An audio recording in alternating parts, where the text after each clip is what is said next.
Hello there, and thank you all so much for joining us for our third annual, first ever, and hopefully last virtual compassion fatigue retreat. I'm your host. I'm Dr. Macie Smith, the social gerontologist, providing education, training, and caregiver coaching, helping you and your families reach the next level of care. For some of you, compassion fatigue is a term you've never heard of before. For others of you, it's sort of a refresher course for you because maybe you've experienced it or you've heard of it before.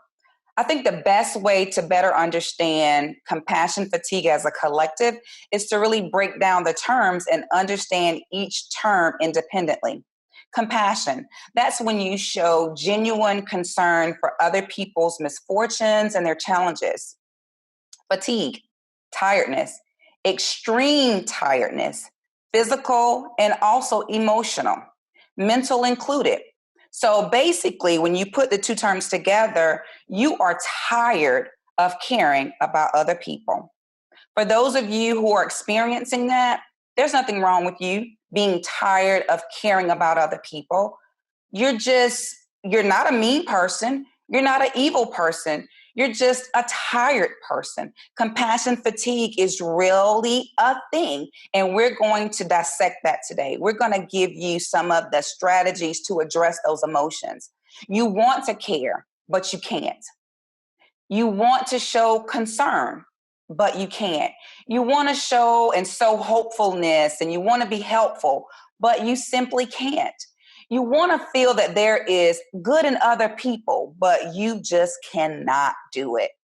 It is the inability to feel empathy, which is very detrimental in the helping business because people depend on us for their livelihoods.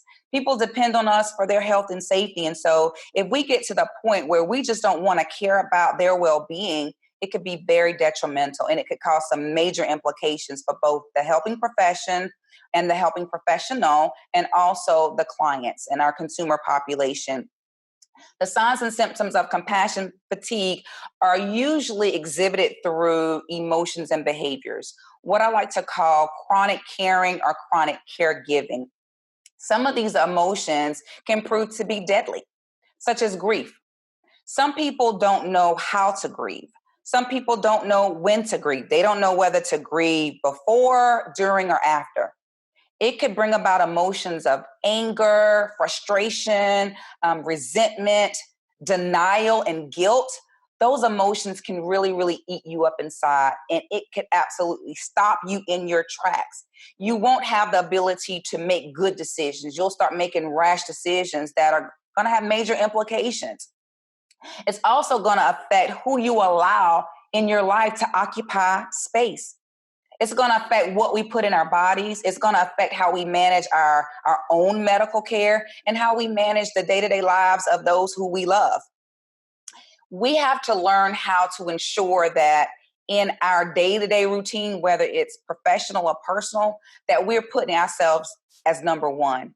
If we don't put ourselves as number one, number 2 through 20 don't stand a chance.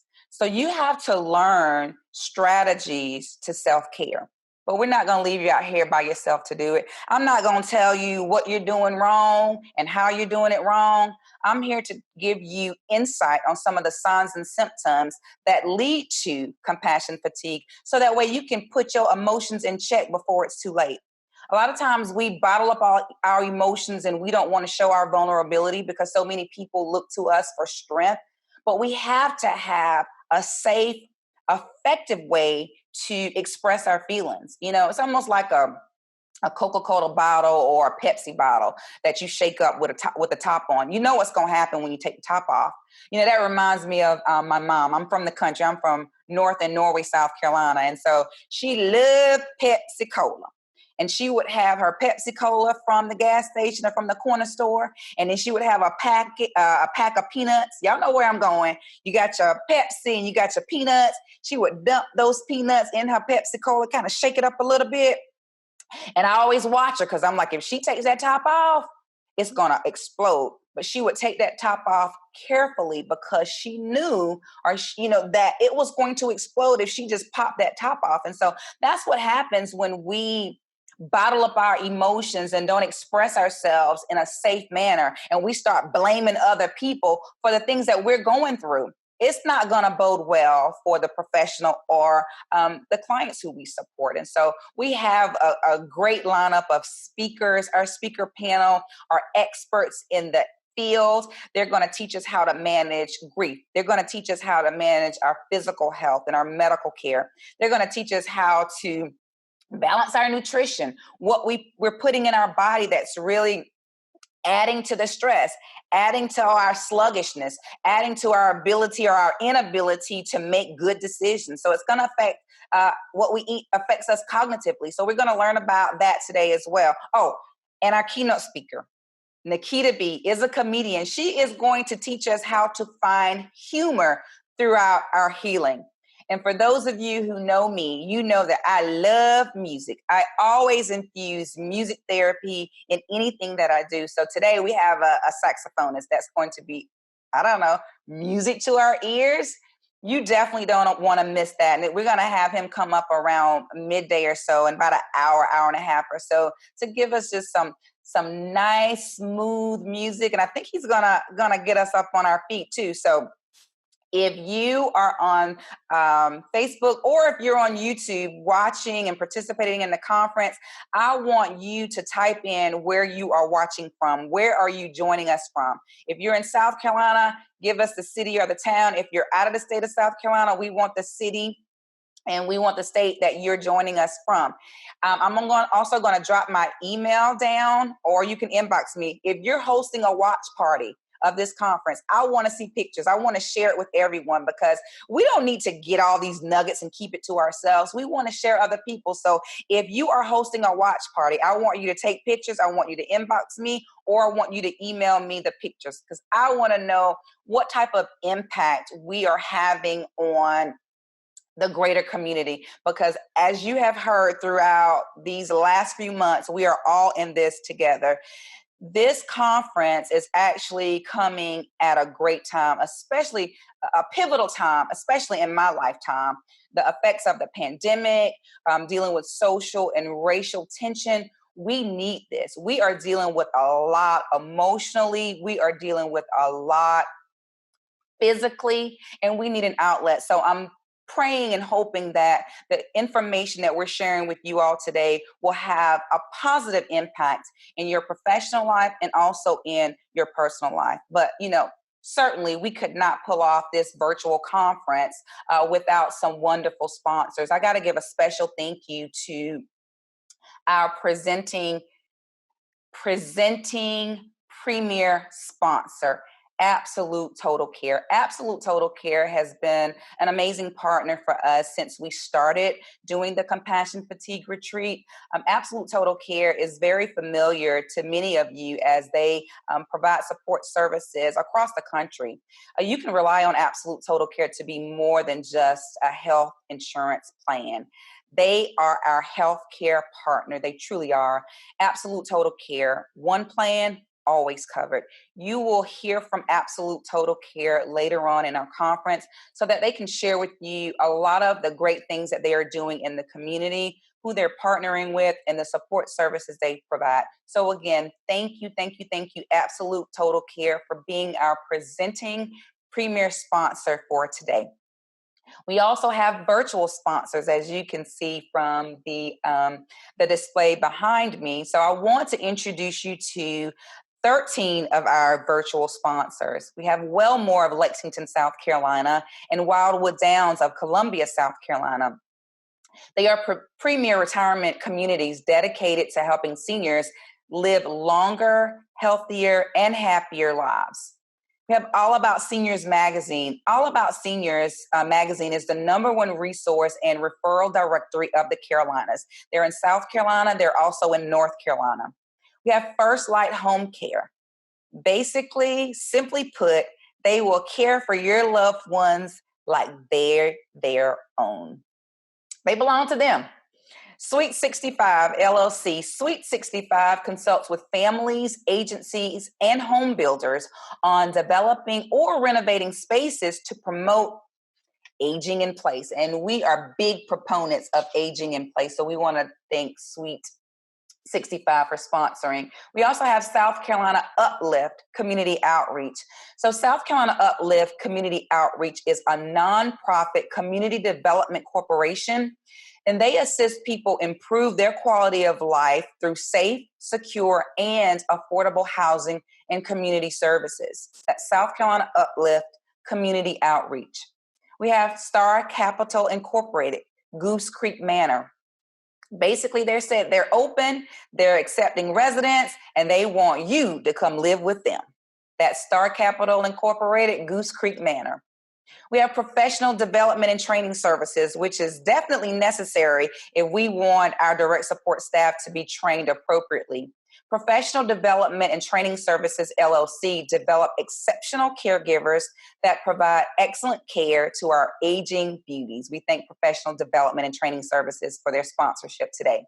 We also have HBCU Times Magazine, and HBCU stands for Historically Black Colleges and Universities. In line with developing exceptional caregivers and professionals, HBCU Times Magazine is the premier print publication in the nation that takes pride in connecting, inspiring, and motivating the next generation of trailblazers. Thank you so much, HBCU Times Magazine, for your sponsorship today. We have Right at Home. Right at Home is Columbia's trusted quality in-home senior care provider. Thank you so much, Right at Home, always for your sponsorship. We've worked together, as I have worked together with many of these sponsors today. So we thank you for your sponsorship and your support. We have Solstice Medical Group out of Salt Lake City, Utah. They incorporate a multidisciplinary approach that innovates advances in healthcare while celebrating the human spirit. That is Solstice Medical Group out of Salt Lake City, Utah. And I have to let you all know that they're an award-winning home health and hospice organization out in Salt Lake City, Utah. Thank you so much, Solstice, for sponsoring today. We also have Premier Counseling. Premier Counseling is a mental health organization serving seniors 62 and older. So they don't just start at 65. They start at 62 and older throughout the state of South Carolina in the places they call home, whether it's at home in the community or in a long-term care community. Premier Counseling has you covered, serving seniors 62 and older throughout the state of South Carolina. We also have Lisa's Care Connection. Lisa's Care Connection is a place to connect family caregivers to resources, support, and wellness tips when Alzheimer's or other critical illnesses changes everything. So if someone develops Alzheimer's or other chronic illnesses and it begins to change everything, you want to call Lisa's Care Connection. Speaking of Lisa's Care Connection, so Lisa's Care Connection is actually our sponsor for our opening speaker, the speaker who is going to bring us an amazing greeting, a speaker who I consider a caregiver champion and a really good friend. So here to get us started is none other than Miss Lisa Gibbons. Lisa is a hometown girl who has taken her own story of compassion fatigue and turned it into an oasis to help others in the place where she calls home, and that's Irmo, South Carolina. Lisa Gibbons took her years as an Emmy-winning TV host and a New York Times bestselling author and used that experience to help caregivers, locking arms with the awesome directors, Marty Colucci and Keena Deal. We are going to hear from the amazing Lisa Gibbons next. Hi, everyone. I'm Lisa Gibbons from Lisa's Care Connection. I'm also one of you, and by that I mean I'm in this circle of people like you who want to know better and grow better so that we can be better in the world, so that we can give more to all the people who depend on us. I'm a friend and fan, like most of you, of Dr. Macie, and I really wanted to say hello to all of you gathered for her compassion fatigue retreat. I think this is so important. My mother always said the secret to most anything in life is show up, do your best, let go of the rest. So look, you've shown up, you're here. You have given your intention to do your best. And if we stand together, lockstep, arm in arm, we can support each other as we release and let go of the rest with flexibility and forgiveness. I know you're going to get so much from your time together. I hope that you enjoy it. And thank you, Dr. Macie. Wow. Just wow. Lisa, that presentation was spot on. That greeting is exactly what we needed as essential personnel, as family caregivers and advocates, to really open us up to receive the information that we're going to receive here today. Dear, I thank you so much for presenting something and developing something specifically for us. I could not have asked for a more perfect greeting. And I know that you all are dealing with a lot out there in the West Coast and LA with the fires and everything. So we send nothing but great vibes and blessings to you and your family and our neighbors. And we wish you all the best. And again, thank you for investing just a little bit of your time to speak into our lives, because, you know, this greeting and this presentation could not come at a better time or at a more poignant time, especially in my life. You know, this is the most that I have dealt with in my entire life in regards to fear, a lot of anxiety, a lot of anxiousness with the racial and social injustices, with the pandemics, with the natural disasters. You know, we're dealing with a lot. We're dealing with a lot of grief. You know, we're dealing with people who don't really understand what grief is, not knowing when to grieve, before, during, after, you know, how to do it effectively and efficiently. And since I'm not your girl to be able to tell you how to do that stuff, I know how to call on the experts to be able to give us, all of us, what we need to be able to contend with the grieving process. And so I had to call a really good friend and colleague, Heather Lee. Heather is an expert in the industry, the grieving industry, the death industry, whatever you want to call it, you want to call Heather. Heather is a certified grief recovery specialist. Didn't know that those existed, did you? Certified grief recovery specialist who helps individuals take action to rediscover their life. I present to you and introduce to others the expert in the grief death industry, helping us understand the grieving process and taking us on a journey through that process, and what those strategies and those tips and everything we need to know in order to prepare and to plan. I give you Heather Lee. Heather, thank you so much, doll, for spending some time with us today. So Heather, I don't want to freak you out or anything, but in combination with our Facebook audience, with our YouTube audience, and for those who registered through Eventbrite, we have well over 500 people listening to us today for our third annual Compassion Fatigue Conference. And so no pressure or anything, but, you know, we've been dealing with a lot. It seems like we have been living through like 20 years all in a matter of months. And so grief and death is something that we've always had to contend with, but it's so much in our face right now, especially with all this easy access to media and information. And, you know, it's a lot. Some people can't deal with it. Sometimes I just want to disconnect. And so I really need, and I know many of us on the line today need a healthy understanding of the grieving process. And I know you're the one to do it. Well, thank you, Dr. Macie. That is a lot to live up to. And welcome to all of your guests, and congratulations on your third annual retreat. That is fabulous and exciting. And thank you so much for asking me to be a part of that. I really appreciate it. So where do you want to get started? What is grief? Is that what we want to talk about today? Yes, what ma'am. is grief? So one of the things, and you and I had a brief conversation about that, I want to go ahead and get this out of the way, anticipatory grief. And so we have a lot of titles, we have a lot of words, we have a lot of things that cover different and the meanings of different things. And here's what people know. I don't feel right. And what I tell people is there's nothing wrong with your head. It's in your heart. And that's what I work with, is helping people heal their heart. Because grief is a change in our daily routine or an uncommunicated emotional response. That's really what grief is. And that can be brought up through several life events. And there are a number of life events that can create grief. And that could be anything from loss of health, finances, business, end of relationships, even positive events, getting married, having a baby, graduating. All of those require us to pivot and change in some fashion and in some way. So that is really different variations that cause grief. And I like to refer to our grief as being held up in a tube.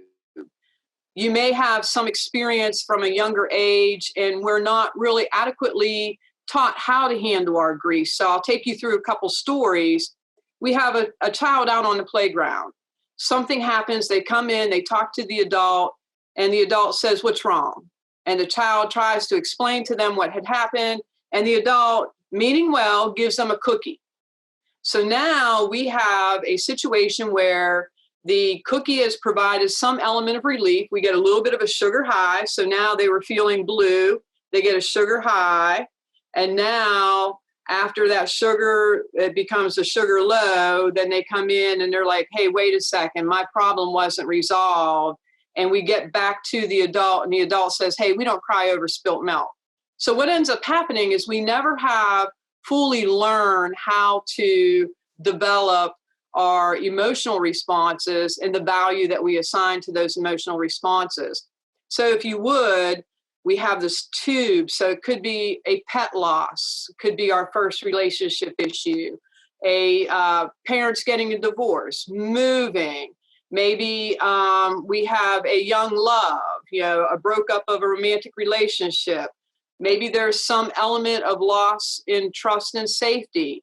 There's marriage and divorce. We have empty nest. We have death. We have loss of health. So all of that gets compacted into the tube, and we don't know what to do. And so we end up with situations where that straw that broke the camel's back, and then we don't know what happened. We don't know why we feel the way we do. And that tube is very, very deep. It's long. It's been stuffed down with all those feelings all those years. And all of a sudden they just explode or implode. And what happens from there is that we oftentimes end up dealing with it in a way that is not helpful. And I call those STIRBs, and that is short-term energy relieving behaviors. In and of themselves, those behaviors are okay. There's nothing wrong with them. We have alcohol, we have sex, we have fantasy, we have movies, we have TV, we have exercise. All those things of and in themselves are okay. It's when we begin to develop a situation where we're involved in it too much. Think of workaholics. We have some element of pride because we work so much, yet we're not taking care of ourselves. We're trying to cover up something. We're trying to fix something that we don't know how to fix. The favorite one that I have is retail therapy. It's the same thing as the cookie. We have a situation that has caused us to feel blue. We go out, buy that new shiny object. And then what ends up happening is the bill comes in and we're like, wow, that shiny object really wasn't helpful. And now I got to pay for it. And that's not helpful. So I really hurt myself even more. So what ends up happening is this person implodes or explodes. And I want your listeners to think of it from a perspective that you have road rage. We have situations where bullying, we have grudges, we have aggressive behavior. Those are all exploding behaviors. Somebody that's imploding is negative self-talk, overindulgence, negative feelings, emotionally shut down, suicide. Those are issues that create somebody who is imploding. And so what ends up happening is the person really doesn't know where to turn to in order to help themselves feel better. And, you talk about 2020. I did a presentation a while back, and I used the image of Wile E. Coyote. We know he's always chasing the roadrunner, right? And Wile E. Coyote always is the one that ends up getting the anvil dropped on him. He ends up blowing himself up. And doesn't 2020 kind of feel like that? Like we are constant, we get moving and then something blows up. We get moving, something blows up. 5 steps ahead, 4 steps back, always. And so what do we do with that? And what I really want to tell our listeners today, Dr. Macie, is unplug from social media, unplug from the news, unplug from all of these elements that are giving us this negative information, because our brain is such a cool tool, and there's nothing else on the planet Earth like it.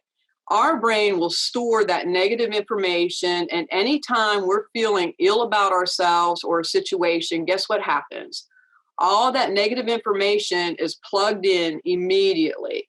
That's why it's hard work for us to be positive sometimes. You have to surround yourself with things that you love. You have to surround yourself with things of beauty. Surround yourself with positive affirmations, because we have so much negativity coming at us from so many different angles right now that it's suffocating. It holds us down. We don't know where to turn to. We feel frustrated. And one of the things about COVID-19 and what we have going on right now is that I hear a lot of people say this is our new normal. No, every time we experience something different, it's going to be a new normal. So I kind of like shy away from that terminology, because we have to learn how to be resilient. We have to learn how to process this information in a way that allows us to continue to move forward.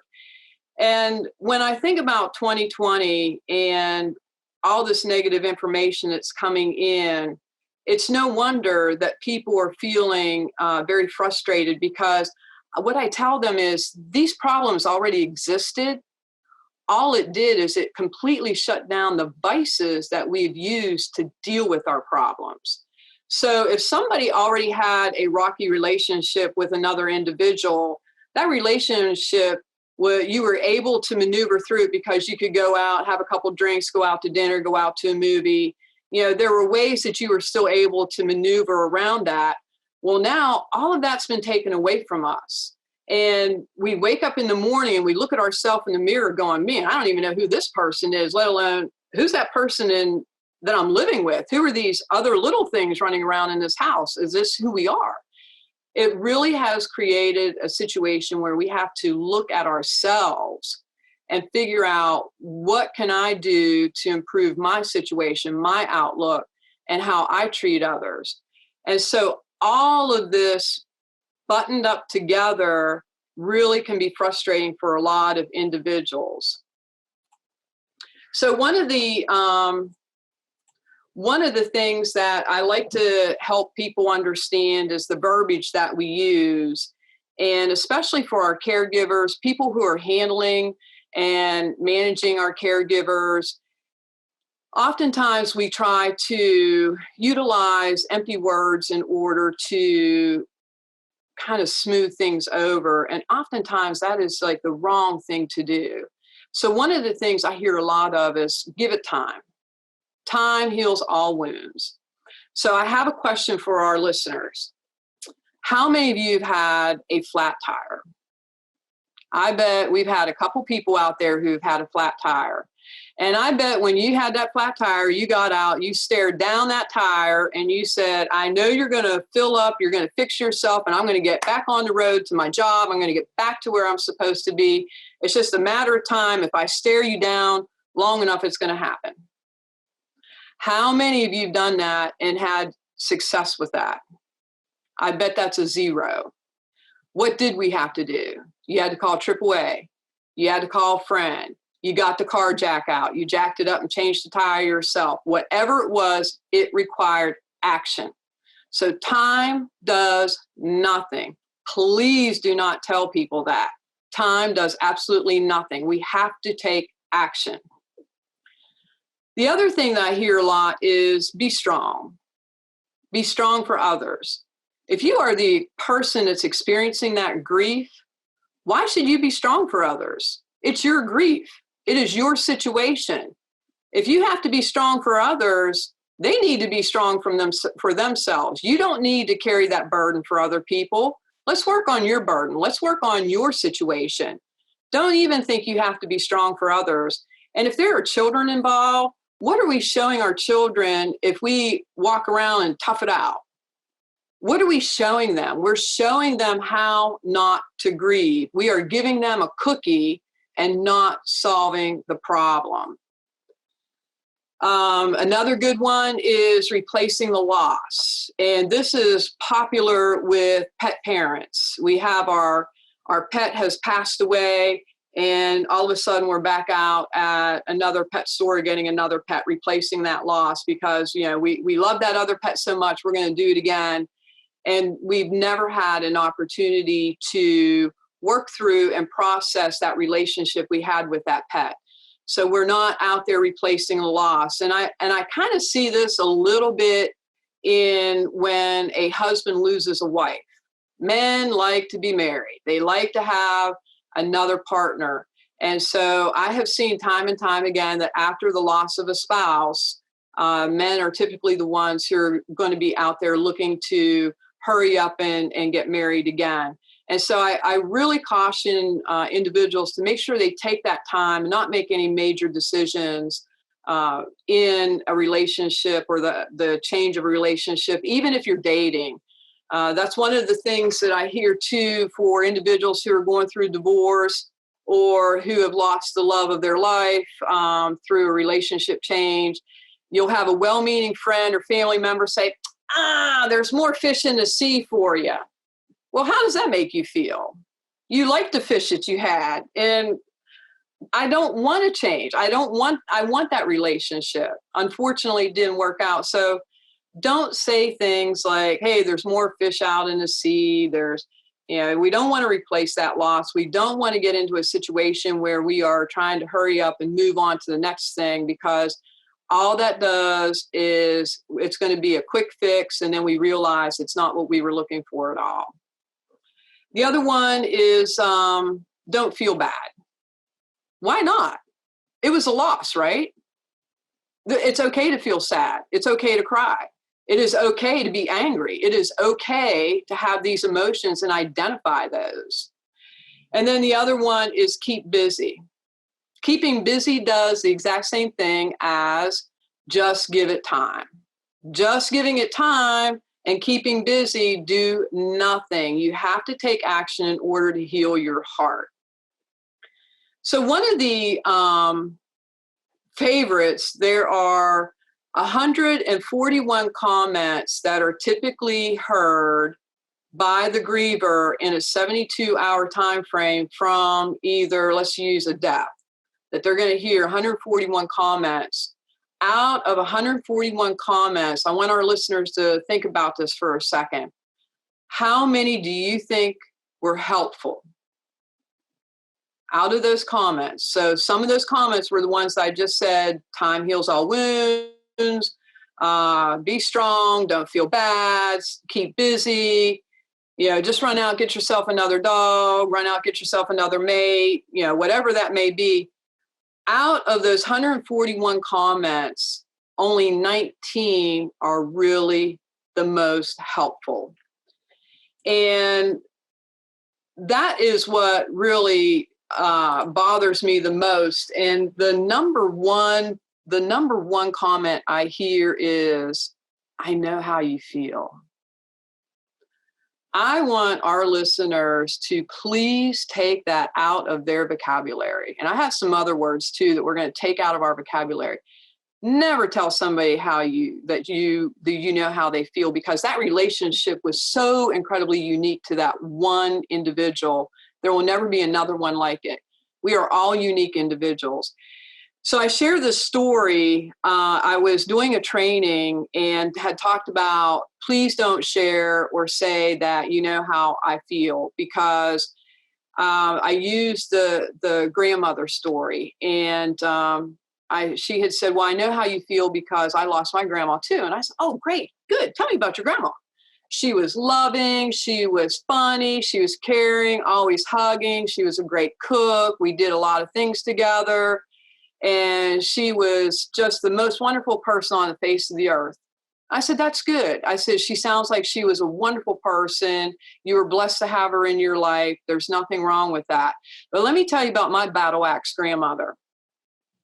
That woman would snatch me up by my hair in a heartbeat. And when we had Thanksgiving dinner, by God, you were going to have a good time, whether it killed you or not. And most of the time we were dying at the dinner table.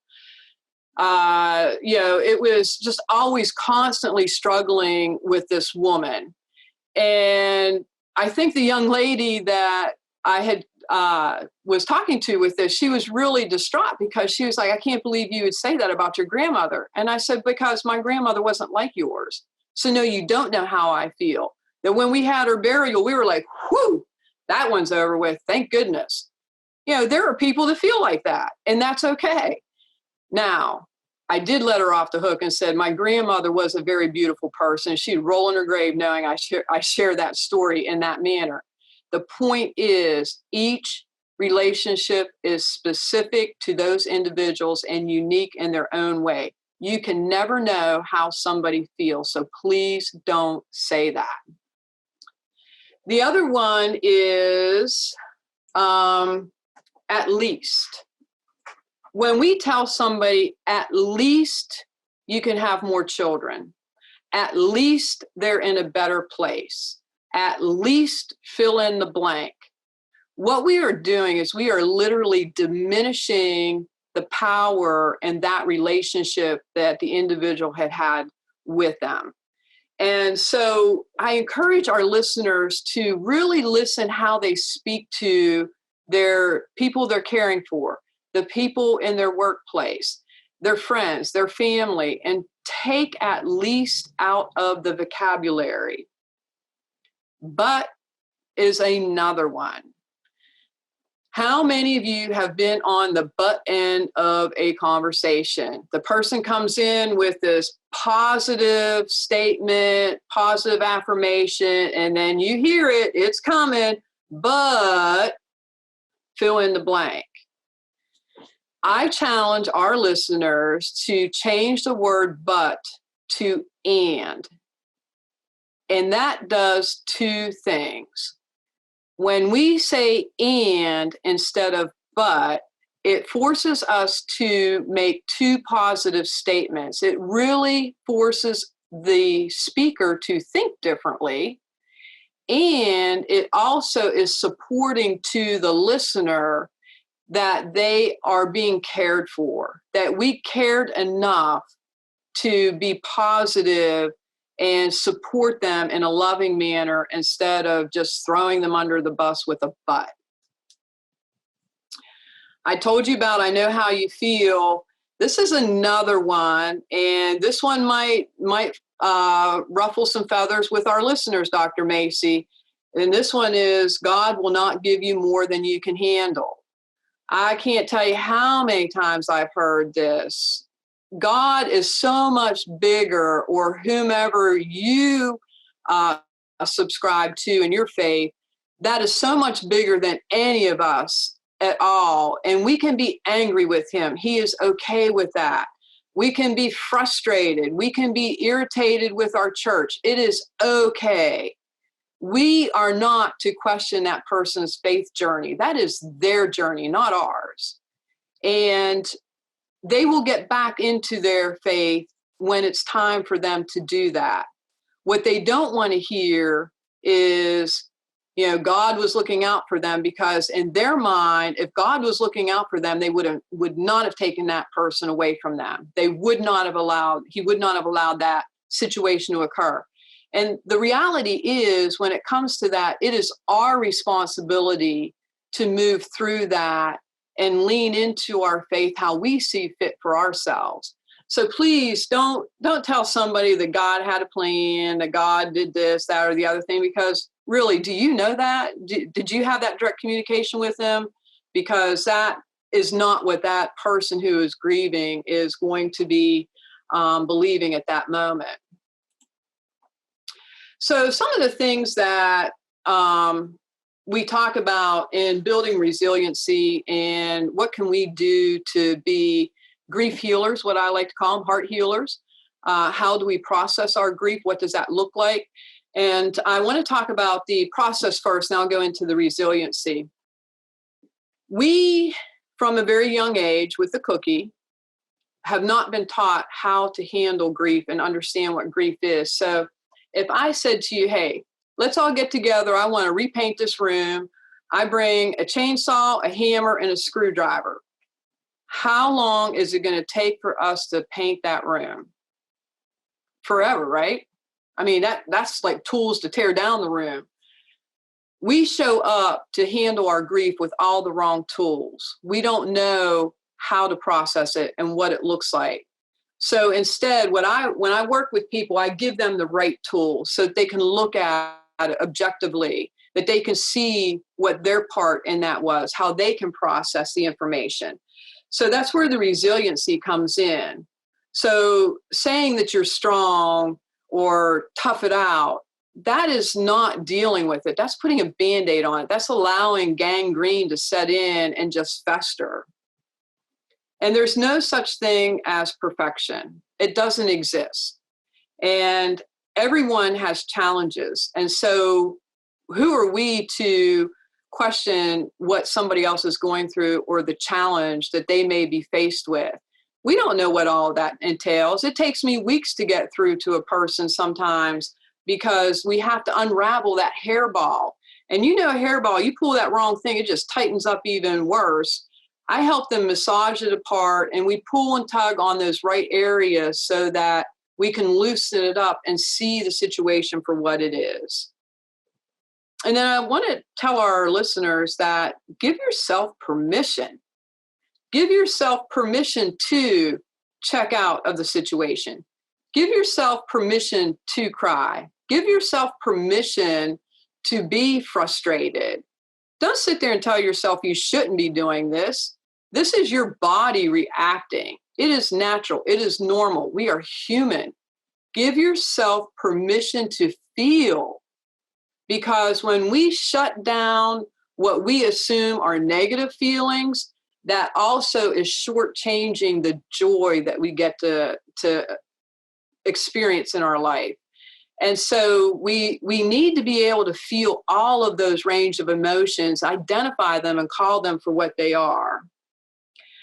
And then staying stuck is not going to serve any purpose for anyone. And I'll share with you when I first became a grief recovery specialist and attended one of our trainings, the facilitator had said before we got started, were there any questions? And I put my hand up immediately and I said, yes, what do we do with the person who holds on to their situation, their grief situation as a badge of honor or as their identity? What do we do with that? And the person across the room said, oh my goodness, you're talking about me. And I'm like, I don't know who you are there. I don't know what you mean. Her lifelong dream had been to be married to a minister. She always wanted to be a minister's wife. And they had 20 plus years of a great marriage. They had been teaching at an institution of higher learning.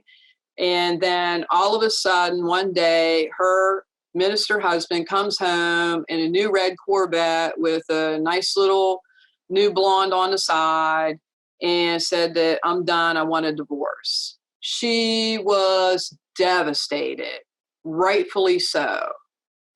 So she shares this story with us. And I said, oh my goodness, how, this sounded really recent. I'm really sorry to hear that. How long ago did this happen?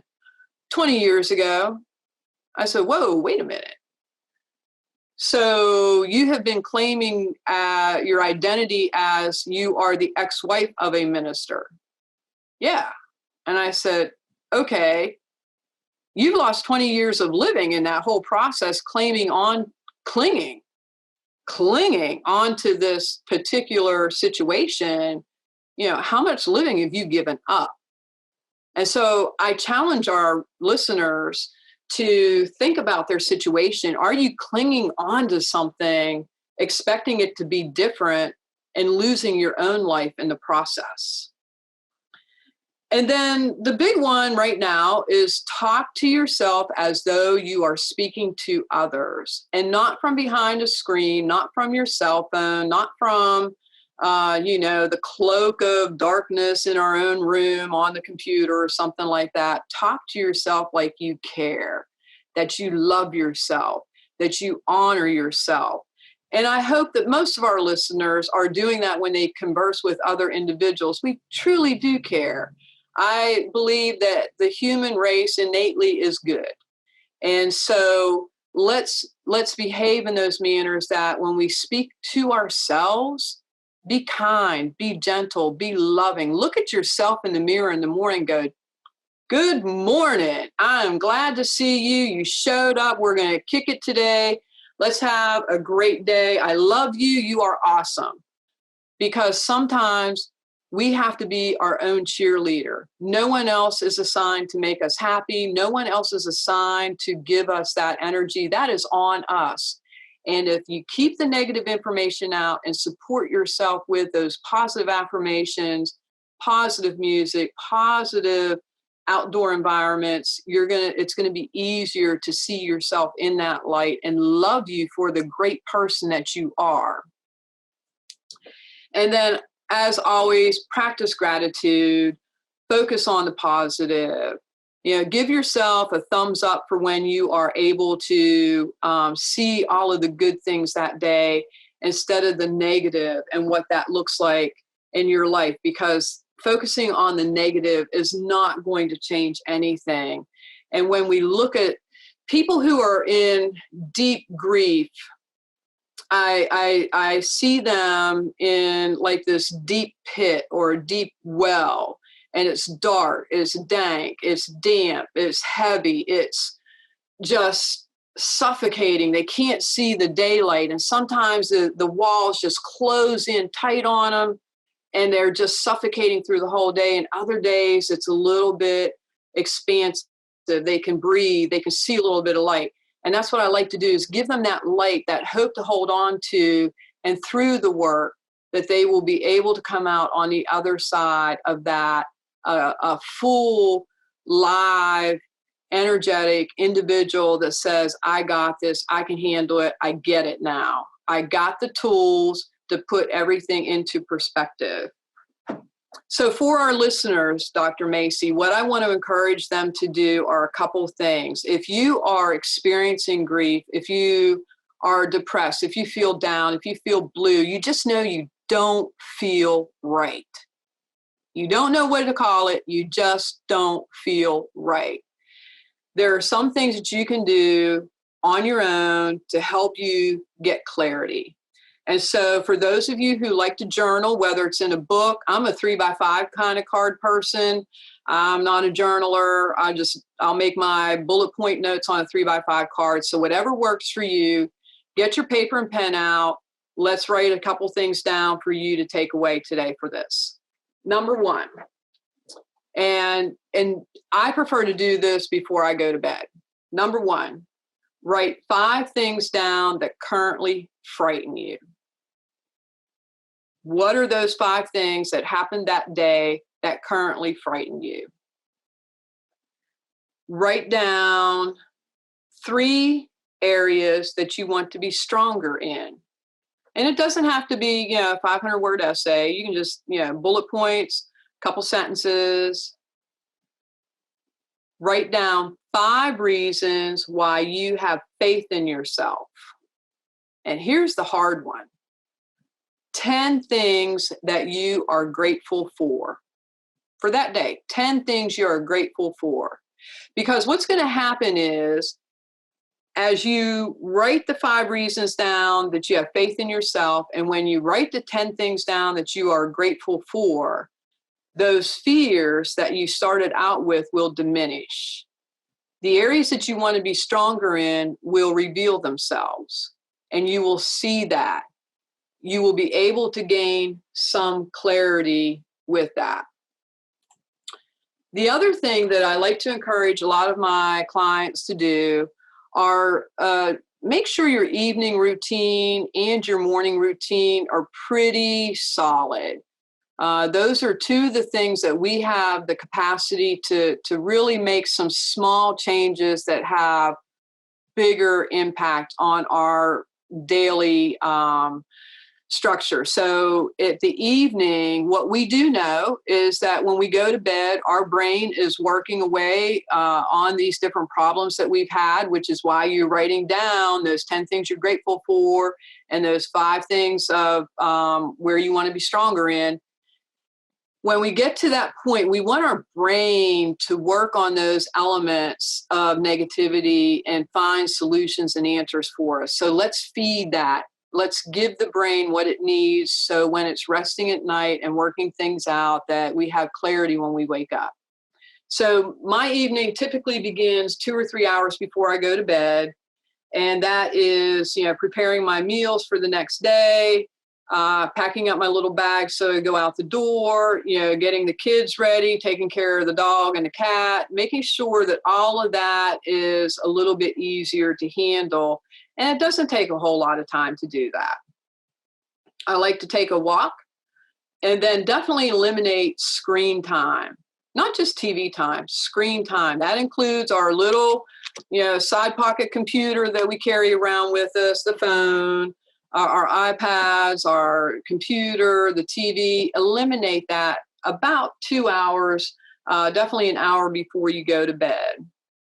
Dress down, relax, read, and practice some breathing and relaxation techniques. And one of the ones that I like to encourage, that I utilize for myself when I'm feeling a little bit stressed or a little bit anxious, I like to tap right here in the center of my forehead, just some simple taps and a couple deep breaths, just to kind of remind myself that it's going to be okay. Check myself out of the situation and give myself permission to take that break.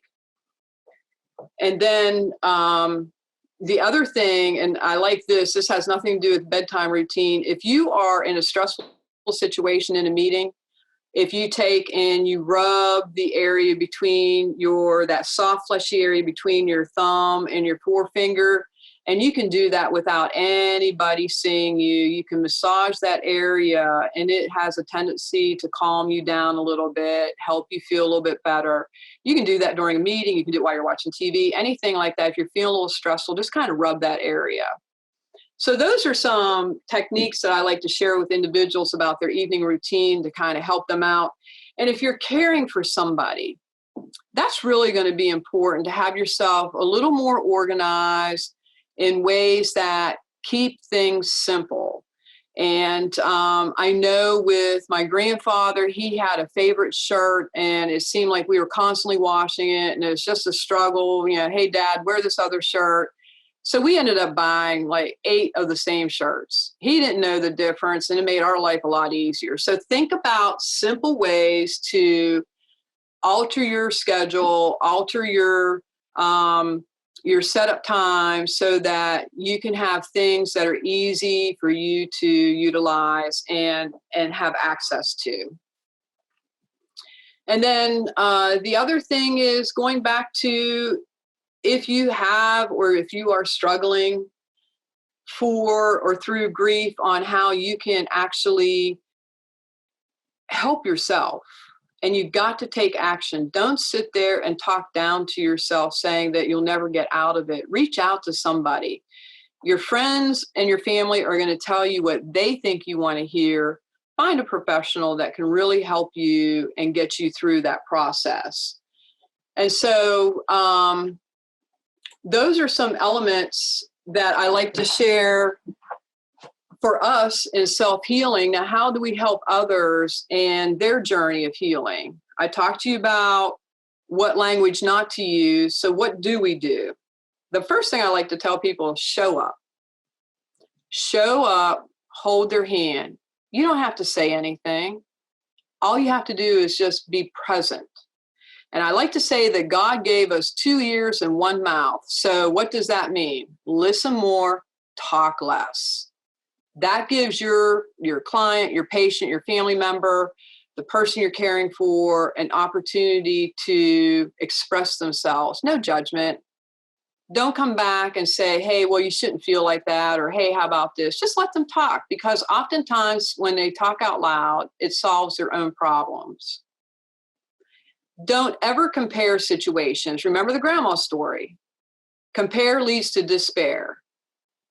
So don't compare your story to a story that the individual is sharing with you. And it's so easy for us to do that because we want to get our own pain out, and we feel as though we're sympathizing with them when actually it may sound more like a one-up or something along the lines that your story isn't near as important as mine. And that's not true. Validate feelings. All feelings are valuable. All feelings have value to that individual. We just don't know the value that they have assigned to that feeling. So all feelings are valuable. Give people the benefit of the doubt. Don't tell them that you think the story should be different. Don't tell them that the situation is different. Just give them the benefit of the doubt and let them talk through it. Smile. How important is it that we show up just with a smile? It doesn't matter how bad I feel. If I walk into a room, I am smiling. I am happy to be there because I'm above ground and I got another day to impact another person and help them through their journey. And grief is part of being human. There is nothing wrong with the grieving process. It is natural. It is normal. We have gone through and made it not natural and not normal. And then I always ask for permission. Are you asking for me to help you through a situation? Are you asking for my advice, or do you just want my shoulder to lean on? And then the last one, Dr. Macie, I want to leave our listeners to is never tell somebody, hey, just call me. Because guess what? Are they really going to call you? Probably not. What you do instead is you say, hey, Dr. Macie, I'm really sorry you're going through this situation.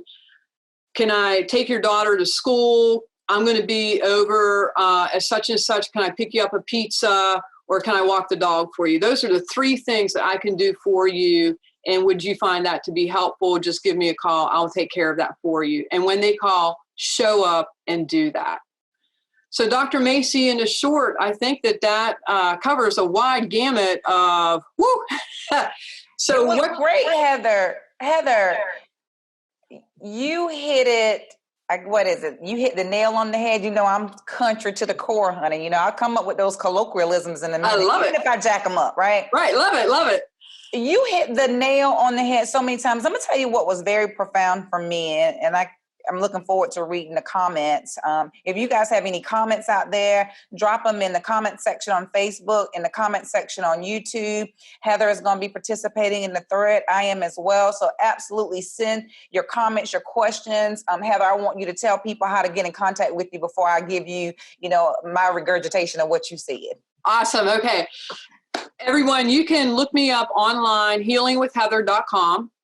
So that is my website. My contact number is 803-381-5382. And you can also find me on Facebook under Healing with Heather as well. Heather, I think that our listeners and our viewers really got a lot to chew on from your presentation. I'm going to tell you, I've been doing a whole bunch of stuff wrong. One of my greatest fears is visiting with someone who is grieving, who's had a loss, whether it's a death, whether it's a breakup, whether it's a loss of ability, so any type of loss. I never really know what to say, but you know what I do say? Time will heal all wounds. Be strong now. You know you got to be strong. And keep yourself busy. So everything you said not to say, I was saying, but I understand. Because I'm Baptist to the core. The Lord won't give you more on you than you can bear. You're not saying that that's not true. What you're saying is they don't want to hear that at that time. Yeah, right. They don't want to hear that at that time. So thank you for sharing with us what not to say, why we shouldn't say it, and what we should say and what we should do. That is so important, Heather. And as you know, when we're teaching and training and educating adults, so my doctorate, even though I'm not what my daddy would say, a real doctor, my doctorate is in higher education leadership. And so we talk a lot about andragogy, the adult learning principles. Adults tend to do things they understand when they understand why they're supposed to do it or why they're not supposed to do it. So you gave me a lot to chew on. Your presentation was spot on. We're dealing with a lot of loss in today's society. You mentioned about the new normal too, because that's a buzzword, the new normal. I say it a lot too, but we're always dealing with a new normal. So God, the vices, these are your words. The change has already been there. The issues and the concerns have already been there. But what this pandemic has done, the social and racial injustices and the tension has done was shine a spotlight on it, number one, so that everyone knows what's going on and what people are feeling, what people are experiencing. Not saying it's right or wrong, but this is what people are experiencing. You can't tell me what I'm supposed to feel and what I'm not supposed to feel. My feelings are my own. As you stated, my grieving process is my grieving process. Allow me to go through it. If I got to be strong, when do I have time to grieve? Right. This pandemic and the social and racial unrest that we're dealing with has always been there. But because of this, our vices that we use to deal with it have been removed. Oh my God. Oh. It's so funny. I had a friend of mine tell me, Dr. Macie, yeah, you know what's going to happen with this pandemic. We're either going to have a lot of divorces or a lot of babies. Yeah. And I said, yeah, you're absolutely right. And he said, yeah, so I'm getting a divorce. And I'm like, oh, you were getting a divorce 3 years ago. You just didn't know it yet. And he was like, how did you know that? And I'm like, I can tell you that. How you talk. Yeah. And the pandemic just shut down the vices. And now guess what? You're looking at yourself in the mirror going, oh, I don't know who I am. And then you're looking at that person in your bed going, I don't know who that is either. I gotcha. Yes. You're spot on. And I'm going to tell you, you gave us a lot to chew on. And that's what I wanted you to do. I got to give a shout out to our girl, Tanya Rodriguez Hodges from Latino Communications, because without her, I never would have met you. And this thing that we got going on right here would have never happened. I know. I love it. Thank you all so much for still sticking and staying with us and tuning in and taking your notes. This, my friend, is Heather Lee. Thank you, darling. We'll be right back. Don't go anywhere.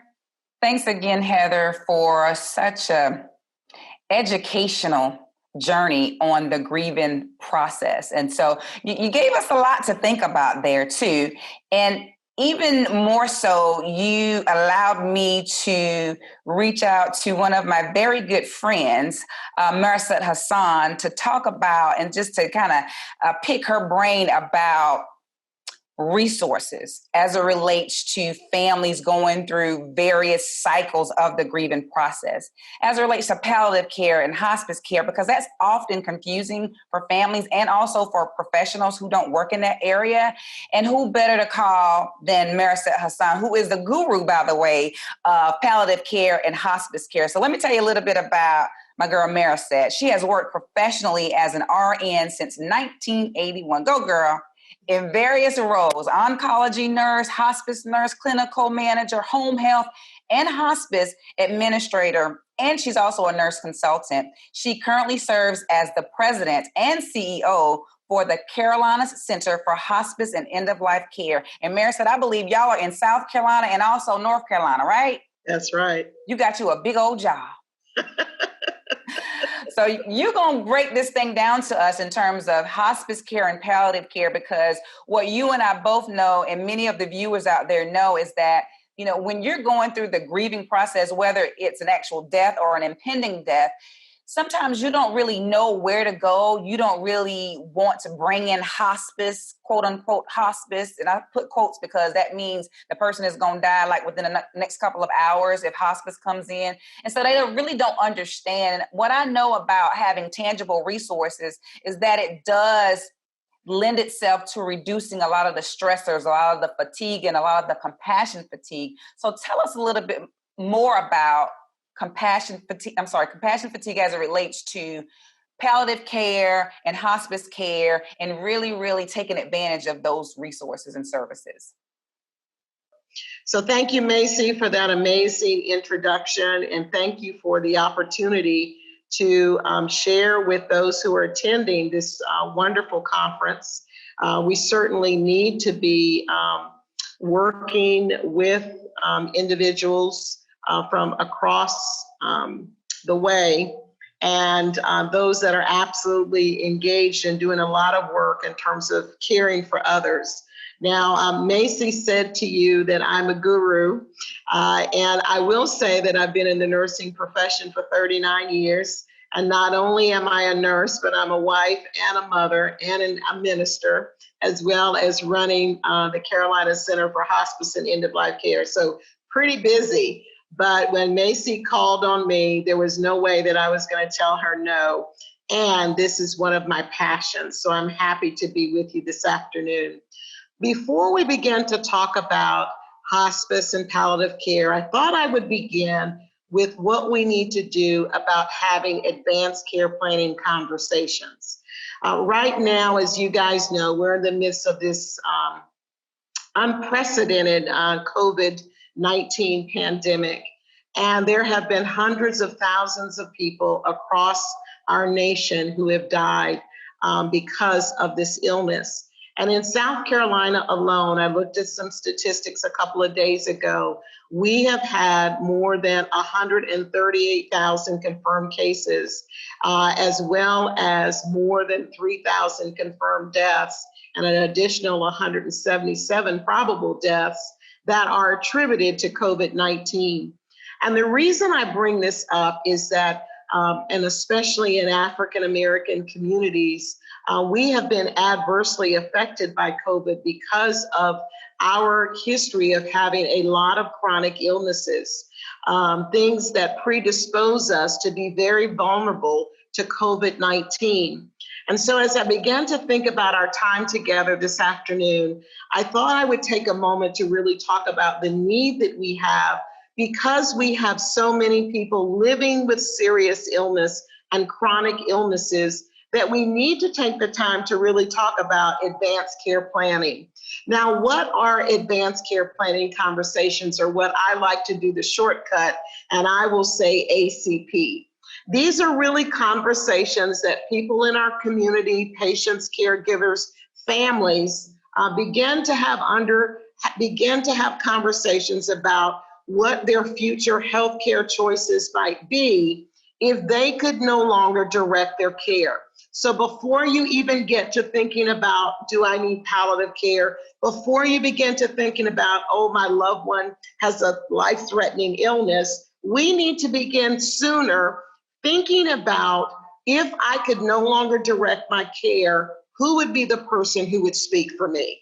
And if I'm in a situation where I have a life-threatening illness, then what would I want done? What matters most to me? And how would I want my wishes honored? So these are conversations that need to happen family to families, to physician to patients, all right? And these are really hard conversations for us to have. And I want to take a moment to debunk the myths. Number one, we're afraid to have these conversations. I know some of you out there is like, why does she have to even bring this conversation up? But we're afraid to have these conversations because somehow we think if we begin to talk about what we might want if we were in our last days, we think we're going to make the death come sooner. Number two, we also think that only old people need to have these conversations. Well, anything can happen to anybody at any age. And so even our young people who are 18, those that are in their 20s, those that are in their 30s, before there's even anything that happens to you, we need to begin to really take down the walls and begin to have these conversations. The other thing is that we sometimes feel, and I've had older patients tell me this, well, if I tell you what I want and that I don't want to have I don't want to be on a breathing machine, then I'm not going to get any treatment at all. That is not correct. You are going to be treated and you are going to get what you need to manage your pain and other symptoms. My doctor or my family knows what I want. Well, nobody's in our heads, guys. And unless you tell somebody what you want, they can only guess what you might want. And lastly, we feel like if we name someone as our healthcare agent, we are going to lose control. If you name someone as your healthcare agent, or as we sometimes call your healthcare power of attorney, they only can begin to share with others what you want when you are no longer able to articulate your wishes yourself. So let's see what the facts say. 60% of people say that they want to make sure that their family's not burdened, all right? That this is really important, but only 56% have not communicated their wishes, all right? Also, 89% of the people feel like their doctor needs to have these discussions with them if they're ill. 17% report that having such conversations, they've not had these kind of conversations. 17%, only 17% of the people have had these conversations with their physicians.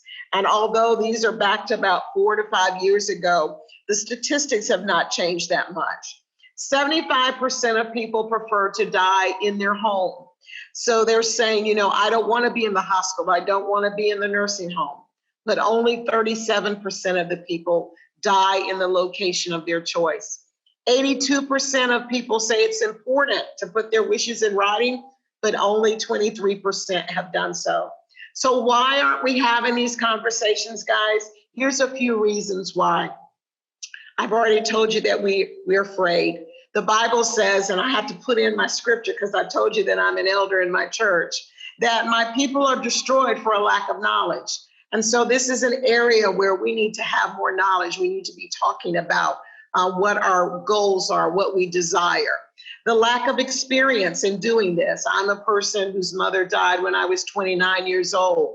And at that time, I wasn't ready for my mother to leave me, but she was ready to have the conversation. Since that time, I've had a lot more experience in having these conversations, not only with patients and their caregivers, but also with good friends of mine who have had loved ones who've gotten ill. Cultural considerations in most African-American communities, and I'm African-American before you talking today, we don't like talking about death and dying. It's one of those taboos. We don't do it. And then also we want to keep hope alive. And we feel that if we have these conversations about what we want, that is going to take away from our hope. Well, these are all things that put walls up between us having these conversations. But how do we actually get started? Well, first of all, I want to encourage each of you, while you are not sick, before there is a medical crisis, think about what you would want, okay? Second of all, after you've thought about it, I want to encourage you to talk with someone about it. That's right, talk about it. I have had these conversations with my husband several years ago. And I said to him at the time when we had our children, I was later in life having children, and I said, listen, if something happens to me before the children are grown, you know, keep me going as long as you can, because I want to raise our children.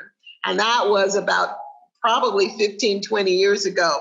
Now those children are, one's going to be 21 in a week, the other one is 17. And so now my goals would be a little bit different. I still have more things that I want to do, but we've got to talk about these things. We've got to have conversations about what we would want. And he said the same thing to me, you know, I want you to keep me going. But I've also said that if, you know, I can't have a quality of life now that my children are grown, hey, let me go be with the Lord. I don't want to be hanging around if I don't have to, if I'm not going to have a good quality of life. And number three, you need to write it down. You need to put it in a document. And we'll talk about advanced care planning documents. It could be a living will. It could be a healthcare power of attorney, but it's important for you to write it down. Here are some examples of some of the tools that are out there here for South Carolina. The 5 wishes, you can use that, it's very popular. We also have the healthcare power of attorney, living will. Post is really a great tool because it is a tool that doctors can use to talk with their patients who are living with a serious illness. And it allows the patient to let the doctor know and to document that, what they might want done and how they want to have their wishes honored. And certainly if you're terminally ill, the EMS DNR form is specifically related to patients who may be living with a terminal illness. And if you have that in your home and EMS is somehow called, you didn't call the hospice, you called EMS, if they see that form, they will know that that's a person who did not want to be resuscitated, but wanted to go ahead and to transition to be with the Lord. So here are some resources for you, and I know that Macie's going to make these slides available to you. I do want to just highlight that the My Life, My Choices website is an amazing resource for those here in South Carolina, and truly anyone can get on it, but they are South Carolina resources as well as some things. There's a COVID-19 toolkit that is on there that gives you all the best practices that are being done around the country from some of the national organizations. So if you're a social worker or a chaplain and you're attending this compassion fatigue retreat, you might want to check out our website, mylifemychoices.org, which is hosted by the Coalition for the Care for the Seriously Ill. Now, who can help you if you need care for your loved one?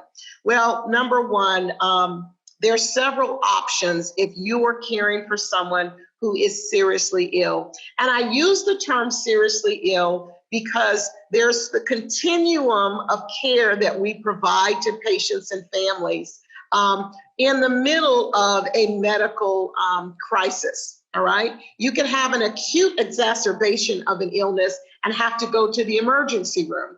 And they admit you to the hospital and they're able to resolve the situation. But then if you continue to have issues with congestive heart failure, you continue to have issues with your COPD, or there's something going on because you've got cancer, or you've got dementia, but you're getting weaker and weaker, then you're going to need to have some support at home. You can have home health services. You do have to be considered homebound to have those home health services. You can have home care support, which is non-medical support, where you can have an aide come into your home. Medicaid has a wonderful program for those who qualify called Community Long-Term Care Services, where they will send in an aide or a homemaker into your home to help you with your activities of daily living, to give you a bath, to prepare meals, etc. Palliative care is for those patients who are still getting treatment. And I think a lot of time of patients like cancer patients who are still receiving treatment, but also need some additional supports to help them manage the pain, to help them manage other symptoms that they may be experiencing. And then of course, hospice, which people are nervous when you say the word hospice, but it's actually a wonderful service for those patients whose doctor has said to them that you are in the 6 months of life, that if the disease runs its normal course, based on my best medical judgment, you would qualify for hospice services. Palliative care, and this is sort of a busy slide, and I'm just going to sort of summarize it for you. The teacher in me has a need to give you good information, and so I wanted to make sure I gave you some slides that you could go back and look at a later time. But palliative care a lot of times is confused with hospice because physicians put the two together. The main difference between palliative care and hospice, they both operate with an interdisciplinary team. They both are patient and family centered. They both look at not only the physical needs of the patient, the emotional needs, the social needs of the patient, but the one big difference is that you can receive curative care and palliative care at the same time. Whereas with hospice care, hospice you have to choose no longer to have curative care. Now, palliative care does facilitate, just as hospice does, what the patient wants. And it can be provided in a variety of settings. So either in the home, in the hospital, in a nursing facility, or outpatient clinic, or even an assisted living. So it's specialized care, medical care, and it is provided by physicians, nurse practitioners, and PAs. Their goal is really to help people with those symptoms that are uncontrolled while they are still pursuing curative or aggressive treatment. It provides a lot of support. It is covered by Medicare, and in some instances, some of your commercial payers will provide that support. The other key thing about palliative care is that the clinicians are specialized in providing this care, but also in beginning to help families have these advanced care planning conversations. So if you have a loved one who is living with a life-threatening illness, it's not time yet for hospice, but you want to begin to put some plans in place. They want to begin to talk about what they desire. Palliative care, getting a palliative care referral would be very beneficial. And we have some amazing programs in South Carolina. I love this slide because it really shows a picture of the continuum. First of all, when you begin to see this, you see that there is the disease modifying treatment. And so palliative care, you can see that the waves are going up and down. There are peaks and there are valleys. And that sort of lets you know that there's that opportunity there when you're seriously ill to have times when you're in acute medical crisis. But then the disease begins to progress and you get to a point where you're having more bad days than you're having good days, and the medication that's been keeping you going is not necessarily working as effectively as it did.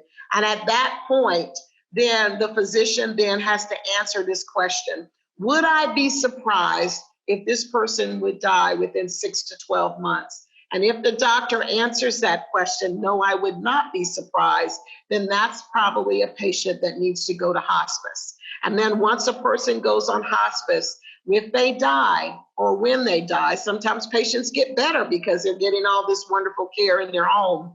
Then hospice does provide bereavement care services to support the family for 12 months after their loved one has died. There's so many things that come up in those 12 months. The holidays that were so special, the things that that person would do, and helping those individuals get through that process. So we're about to wrap up, but when is the right time for hospice? So as I shared with you, when your loved one is about to experience some rapid functional decline, it's probably the time when hospice needs to come in and a referral needs to be made.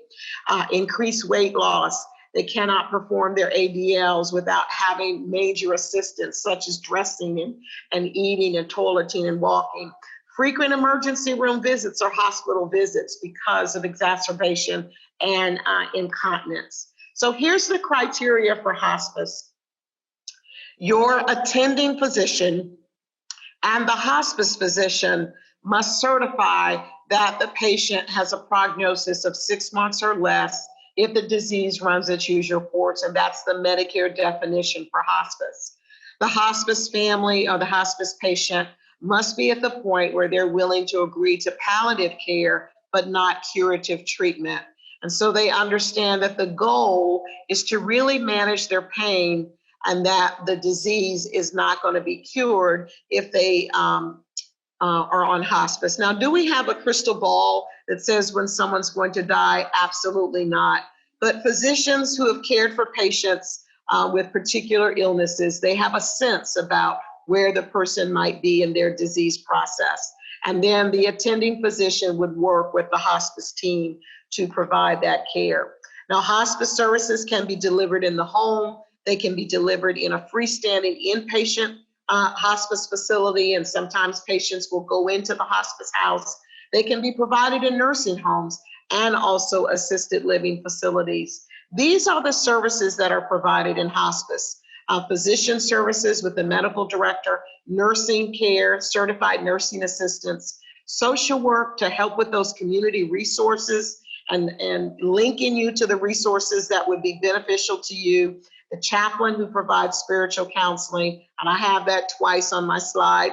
I wanted to emphasize that dying is not just, I got you on that one right, no, it was an error, but I do want to emphasize that dying is not just a physical process, but it is also a spiritual process as well. Oftentimes people will not receive the support from the chaplain because they say, well, I have a pastor. But there are sometimes some things that come up where many of our families may have been disconnected from their church. And there are rituals that they may want to to go to deal with at home because they can't get to church. And so particularly in the time that we're in now with COVID, churches are not gathering like they used to face, and they're doing online services. But I will let you know that hospices are going in to see patients and families. Palliative care programs are also doing telehealth as well as making home visits. The other unique thing about hospice is volunteer services, as well as occupational therapy services.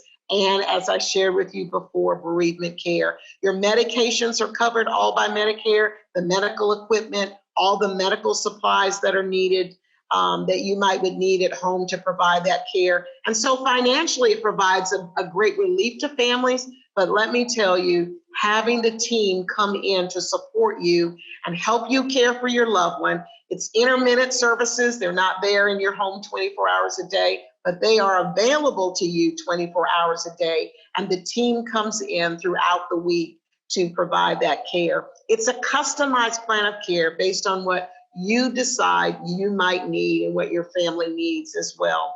So I want to encourage you that at the right time, hospice is definitely the best service that you could have.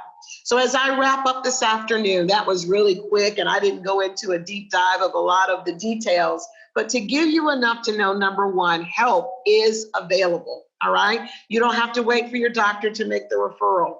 And also do your research. You know what? Be your own advocate. Don't wait. Go ahead and be proactive. And then number three, got to put a plug in here. Guys, let's have these conversations with our families before a medical crisis occurs. Back to you, Macie. Thank you. Thank you, Maricette. That was so spot on, dear. We always, laugh about it and talk about it in terms of how families, especially in the African-American community, we don't want nothing to do with the hospice.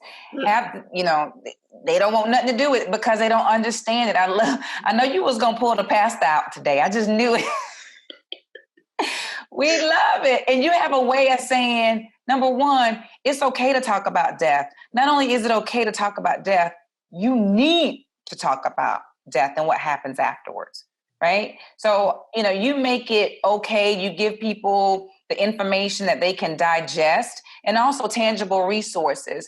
When you talked about, planning for, afterwards and how you shouldn't just depend on the doctor and how you have to be your own advocate for your own family and for yourself. COVID-19 and this pandemic has shined a spotlight on that. And it's really hurrying the responsibility to get it done because, well, Mary said, I don't have to tell you, I'll be preaching to the choir. You could start off with a sore throat. Next day you on a ventilator. Mm-hmm. Next day you could be gone. And nobody had time to even plan that. How do you get young people or younger people to really start with that advanced care directive and advanced care planning? What do you say? Yeah, I think, one of the things that's so interesting is that, now when you go to get your driver's license, you now have to make a decision about whether you want to do organ donation, whether you want to be an organ donor. And I really think that begins the process for young people. Because guess what? I have a daughter who just got her driver's license, honey, and she was so excited. And she put that she wanted to be an organ donor. Yeah. And so, I think that's a great time to start thinking about that. You could be in a car accident. You have so many people I know that had a young person that got hit and they're in a terrible situation. So I want to encourage folks to know that, I think our young people are ready for it. They're not scared to have the conversations. I mean, they talk about everything. And when you think about the music they listen to, sometimes it's dark kind of music that's really talking about being down and the challenges of life. And so I think it's important to let them know that they can have control about what their end might look like. And we don't need to be afraid to do that. Yeah, that was an excellent point. These kids now, they ain't scared, so we need to use that to our advantage. And you talked about the DMV, you and I have worked on some projects as it relates to advanced care directives and having a more comprehensive approach to sharing that information. Yes. I mean, we need these other organizations to lend a hand and just to step in just a little to say, hey, have you thought about this?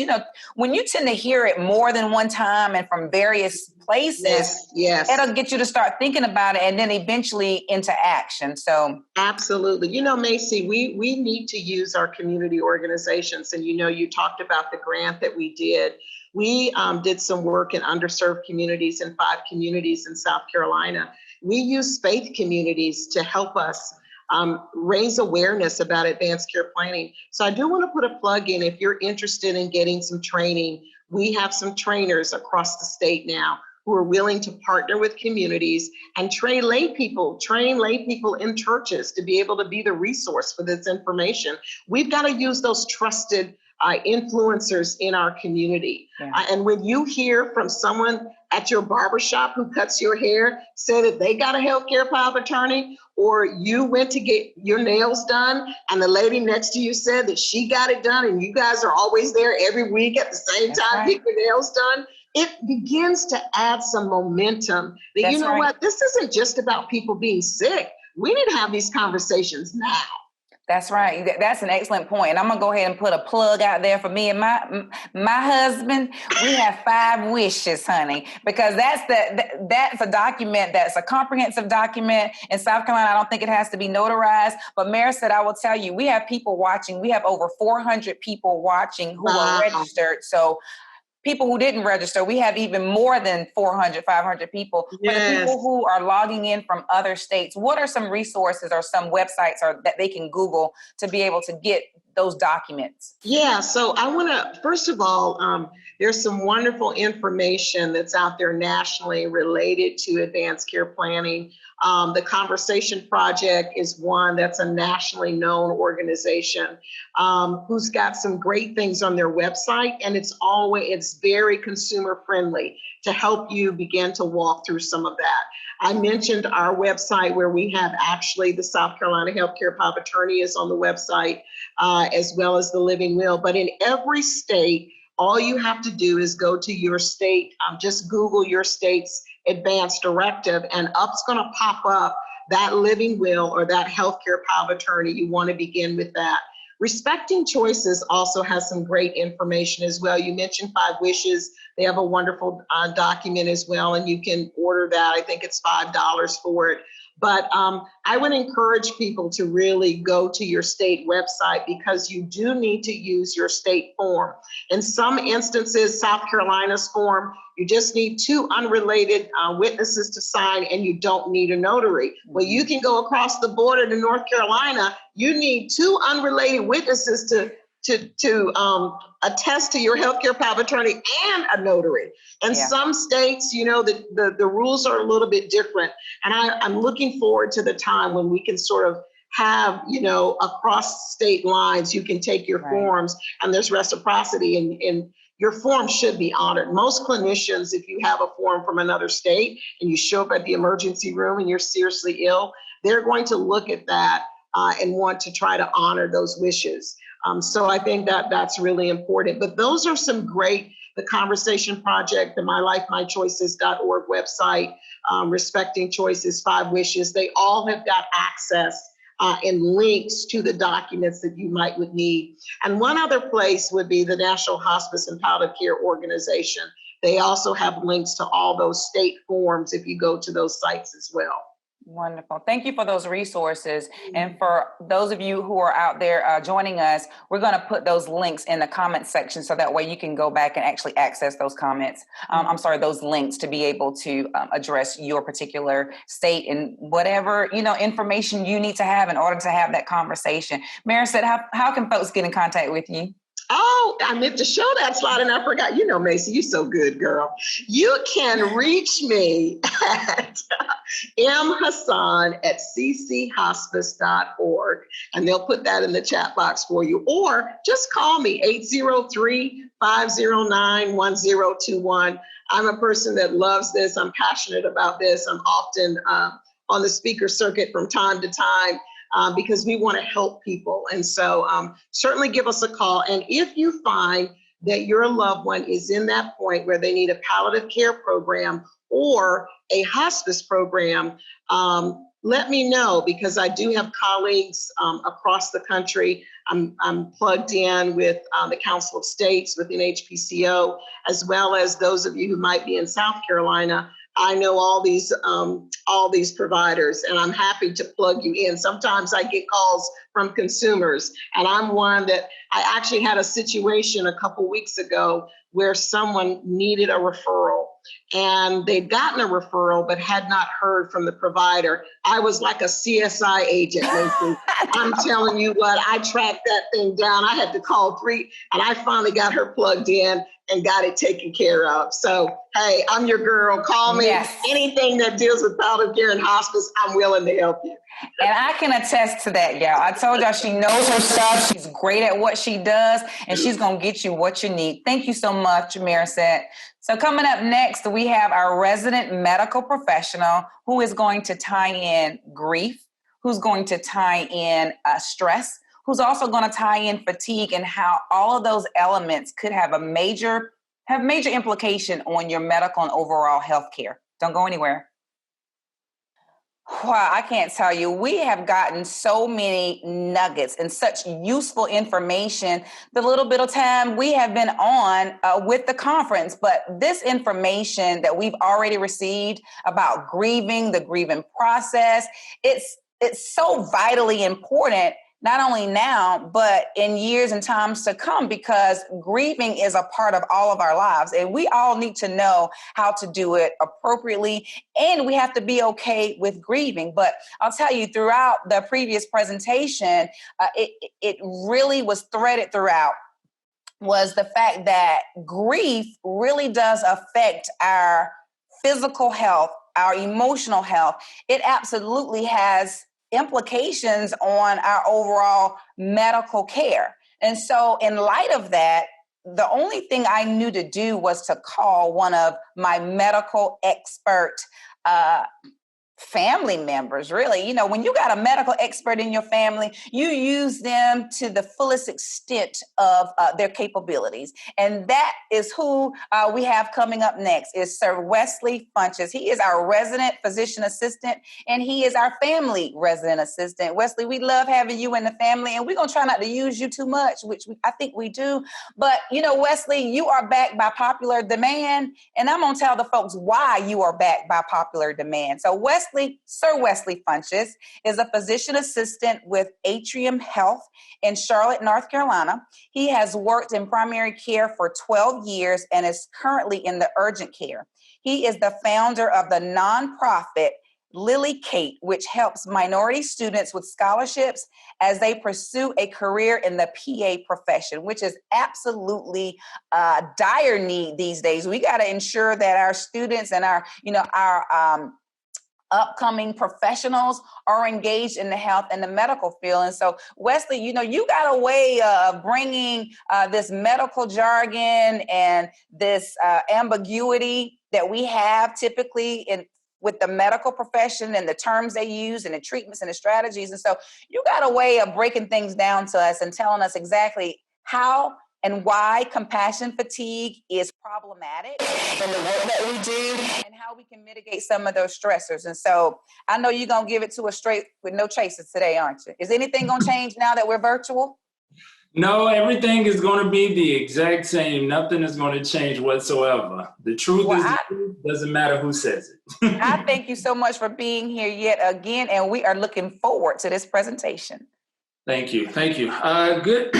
Just want to say hello to everyone. I just want to say thank you to my cousin, Dr. Perry, for allowing me this opportunity to speak. Thank you all so much for the positive feedback last year. That was very, very, very heartwarming to me to know that what I said actually mattered. It does put a little bit of pressure on me, so I got to make sure that I continue to give you the truth and speak it in a way that everybody can understand it. So today we're going to do about a 20-minute talk about, are you just tired? How science affects feelings. I do like the fact that Dr. Perry talked about not using me too much, but it ain't nothing like free labor, especially with family. But as we move on, I would just like to say that our objectives today, we're going to present a case about a patient who was tired. We're going to explain the role of serotonin in that and also in our daily lives, and also ways to help increase serotonin levels. So just going over the objectives, you know kind of where I'm going with this, but you don't know completely. So let's go ahead and get started. So case study, I actually had this when I was a family medicine practicing physician assistant. There was a lady who was named, I did change her name. So today her name is Megan. She was a 43-year-old female, and she said that she just felt tired. And I'm sure dealing with compassion fatigue, I know a lot of people have issues with being tired. It's been going on for the past 3 months. Even after she sleeps well, she says, I can sleep 8 hours, I can sleep 10 hours, I can sleep 12 hours. It doesn't matter how long I sleep. When I wake up, I still feel tired. It's daily. It's every day. There hasn't been a day in the last few months where she has not gone to sleep, woken up, and not felt tired. She said that she's tried melatonin. She has tried vitamin B12, but only 5-hour energy drinks help for a while. So here we are, because I'm sure everybody's got somebody who talked to a family member who's been tired. Oh, I've been feeling tired. And somebody will tell you to try multivitamins, try melatonin, try all of these other things. And somebody said, try 5-hour energy, which is a complex B vitamin supplement. And she said that works, but it only works for a while. She went to urgent care one time because of this, because it was so bothersome for her. And she couldn't get in. She didn't come in to see me directly. She went to urgent care first. It was after hours, and she had lab work done, and it was negative. She said, other than her feeling tired, she seems to be feeling fine physically. Physically, she says she feels fine. She has no headache. She has no fever, no chills. She had no chest pain, no shortness of breath. She had no nausea, no vomiting, no diarrhea. There was no physical symptoms that she was dealing with. However, there were some other issues that she had as far as her trouble sleeping was concerned. She was having loss of interest in things. She just didn't feel like doing things the way that she did before. And she attributed it to her being tired. I'm tired. I just don't feel like going out like I used to. I don't feel like hanging out with my friends like I used to. I don't feel like going to church like I used to. I just feel tired. She's restless. She gets in bed. She lays down, but she can't sleep. She's tossing, she's turning, she just can't sleep.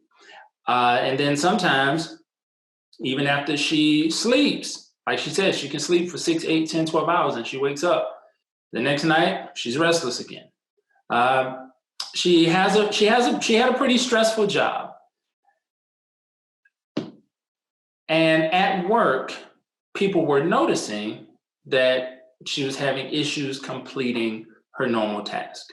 So she had some difficulty concentrating. It was a sedentary job. She did sit down a lot, but it was a pretty stressful job that she could manage before. She had no problems managing it before, but now seems to be somewhat of an issue. So she was having some trouble concentrating at her job. She was gaining some weight, sedentary lifestyle, not going out, constantly tired, still eating the same, causes weight gain. Insomnia, like I said, trouble sleeping. Decreased energy, which is the fatigue. But she did mention something else. She was like, I don't think that this will ever get better. And that in and of itself lead me to move down a path of, okay, so you're having some hopelessness with your condition because you've tried the melatonin, you tried the B12, you're trying the 5-hour energy. It doesn't matter if you sleep or if you don't sleep, no matter what you do, you're still feeling tired to the point where it's now interfering with daily activities. Now you're losing interest in doing things. And now you think that there is no hope because this has been going on for the past 3 months. Her past medical history was unremarkable. Family history, mother has high blood pressure and grandmother had heart disease. Social history, she doesn't smoke, she doesn't drink, she doesn't do any illicit drugs. She is single and she works as an event coordinator.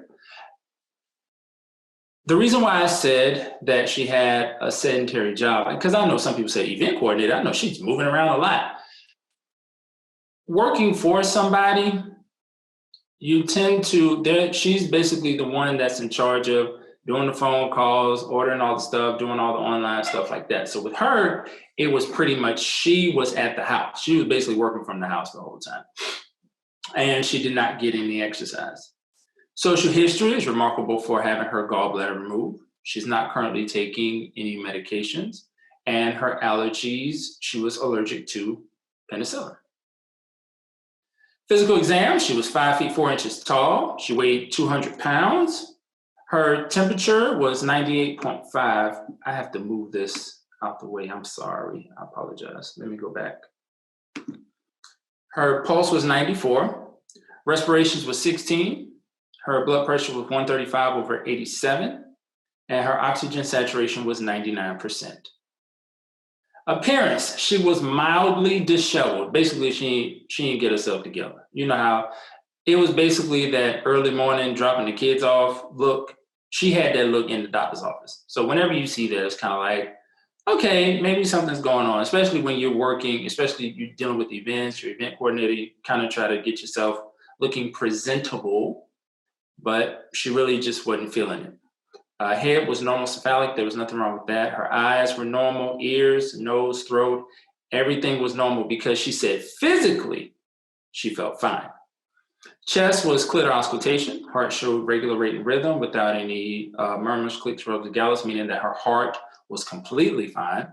Abdomen was soft, non-tender, no organomegaly, meaning she didn't have any swollen lymph nodes. She didn't have any swollen organs. There was no swelling in the legs. Her skin was within normal limits, but psych, she had what they call a flat affect. Most people who deal with events, event coordinators, even though she was home most of the time when she's on the phone, they're more of an extroverted type, bubbly type personality. You know, somebody like Dr. Perry. So when that person comes in office and they don't have that extroverted, just bubbly personality, you tend to say, okay, something's going on. And she's like, no, I'm just tired. That's all I am. But was she just tired? That's the question. The question is, was she just tired? So, assessment. I diagnosed her with depression. It is characterized by a prolonged depressed mood causing impairment in daily life activities. So here's the thing about depression. If you are having depression symptoms for up to 6 weeks, we don't diagnose you with depression. It's just like, as they say, a grief period, or you're grieving. Grieving doesn't tend to last as long. But when we say that you're having a depressed mood that lasts for longer than 3 months or 3 months or longer, that's when we clinically can say you do have depression. Now, does that mean that treatment is not necessary in those 12-week span? No, we're not saying that. We typically don't diagnose depression or, like a chronic depression until we know that you've been going through it for at least 3 months. And that's just a medical thing that we know, because you can be grief-stricken and you can be sad. Nobody's going to be happy every day. But when we notice that it's been prolonged and going on for months at a time, that's when we tend to say, okay, this is a little bit more than just this person feeling sad. We need to consider other options. We need to consider other diagnoses. So I diagnosed her with depression. All of that was the easy part, because if there's one thing that I know about diagnosing depression when it comes to people, very simple. Getting them to be on board with treating depression, that's a totally different story. So I wanted to make sure that we talked about Megan, because I wanted to get the setup, because I'm sure you know somebody who was like that. I'm sure you knew somebody who was dealing with that. I'm sure you knew somebody who had this issue. So you have to make sure you take it upon yourself to recognize it, and also, but not just recognize it, because the easy part is recognizing it. The hard part is treating it, because we all know how people feel about treating depression. What are some of the barriers to treatment? First one, I'm not crazy, because that's the first thing people say when they're dealing with depression. I'm not crazy. So I don't know why you're trying to diagnose me with this, because I'm not crazy. So you might as well, there's something else wrong with me. You need to do some more blood work. You need to check my heart. I need to do a urine test or something, because what you think is wrong with me, that ain't what's wrong with me, because I'm not crazy. Another barrier to treatment is making proper adjustments to daily lives. And the third barrier to treatment is taking, quote unquote, the crazy pill. I have heard on numerous occasions about the crazy pill. So what I want to do is I want to take a few minutes and I want to make sure that we understand that this idea of what's treated and how we're treating it is not accurate to what's really going on with you on the inside. Okay? So that's what we're going to talk about today. So we're going to break down these barriers. That's what we're about to do, because I need y'all to understand what's going on when we're dealing in this situation. So in order for us to break down the barriers, I got to say a whole bunch of big words that make me sound smart. First word we're going to talk about is neurotransmitters. Very big word, just make me sound smart. All it is chemical messengers that transmit messages between cells. Meaning, in order for me to tell my body to do something, the nerves internally have to send messages to the other parts of my body for them to move. In order for me to move my hand, my brain has to send a message to my hand and say, hey, could you lift up for me? Okay? I'm sure some of you who have been in traffic and been cut off or almost in an accident decided to use certain gestures at that moment to let the person in the other car know that you were not happy with what they did. Well, in order for you to be able to make that gesture, you have to have neurotransmitters to transmit that message from your brain to said finger to inform people that you were not happy with the way that they were driving. Okay? So always remember, neurotransmitters are just chemical messengers. They send messages from your brain to the other parts of your body to let you know that certain things need to be done. Okay? I want y'all to keep that in mind. That's important. Serotonin is one of those neurotransmitters, or one of those chemicals. It is known as the happy chemical. The reason why they call it the happy chemical is because it has been shown to contribute to wellness and happiness. Meaning, scientists have figured out that this one neurotransmitter, this one chemical, whenever it's in excess floating around, you tend to be happier and you tend to feel well. Science has already proven this. It has also been shown to help with sleeping, eating, and digestion. But we have to understand, I'm sure everybody's heard this phrase, everything in moderation. Well, in order for everything to be in moderation, we have to make sure that it's not too much of it, but also not too little of it. Because too much of serotonin can also not be good for you, something called a serotonin storm, but we don't have to worry about that. The importance that I need to know is that there needs to be a certain amount floating around in order for you to have happiness or for you to feel well. Wellness and happiness. That feeling that everything is okay, the happiness. That's why they call it the happy chemical. So the more serotonin circulating, the better you feel, okay? Now, this is a very busy slide, so I'm gonna get my pointer. So let's take a look at this slide. You ate a big turkey dinner. That's what tryptophan is. I'm sure everybody's heard about Thanksgiving when you eat a whole bunch of food. They call it resting and digesting. Remember that? Yeah. So anyway, the process of tryptophan is it gets converted into all of these chemicals. You see these little blue things right here? This is serotonin, all right? So serotonin forms here in a vesicle, and it is released into what they call the synapse. This is the area between the nerve cells. This is the message that is being transmitted from this nerve cell to this nerve cell, okay? So in order for this message to be transmitted, it has to be released. So the more serotonin that's floating here, it increases the likelihood of it getting absorbed in the next nerve cell And the more that serotonin travels throughout your nerve cells, the happier, the more the happy chemical is present, and the happier or the more well you feel. So this is the importance of serotonin. So always remember, the point that I'm trying to make is when you're dealing with nerve cells and you're dealing with nerves, that we need chemicals in order to transmit a message. In order for us to be able to transmit the message, we need quite a bit of this chemical floating around in between the nerve cells. And the more that's floating here, the more it will transmit to other nerve cells. And quote unquote, the happier you will be.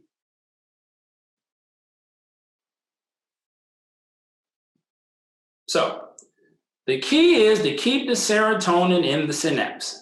Again, I'm gonna go back to the slide. Point. These blue circles represent serotonin. This is the message, this is the chemical that is transmitted to the nerves to ensure that you have a good level of quote unquote happiness. That's why it's called the happy chemical. It's a neurotransmitter or a chemical that is used to increase happiness and wellness. So the idea is to keep as much of this here as possible.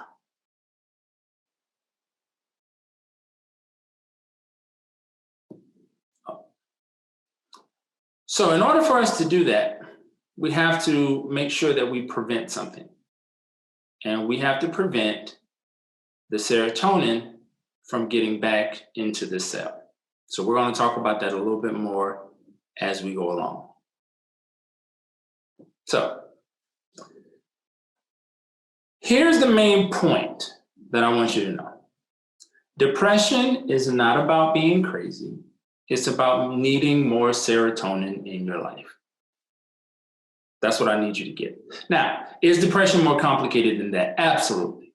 But I want to make sure that we at least get the baseline to this so we don't get confused and get bogged down in the weeds about taking the quote unquote crazy pill. It's not about being crazy. In fact, the first thing I used to tell patients when I did family medicine, as soon as I say, I think you're suffering from depression, you may need to take something for it. The first thing they say is, I'm not crazy. And the next thing I say is, you are absolutely right. You are not crazy. I agree with you. You're not. You have a chemical imbalance that needs to be corrected. And I'm going to increase the serotonin in your life because the more serotonin you have, the happier you'll be. So how do we increase serotonin? Well, one way is diet. There have been some studies that have shown that tryptophan-rich foods, which is what we talked about on that slide, salmon, turkey, etc., has been shown to help increase serotonin levels. Not by a lot. So I don't want people to stop taking if you're on an antidepressant, don't stop taking it and start eating turkey sandwiches. That will not help.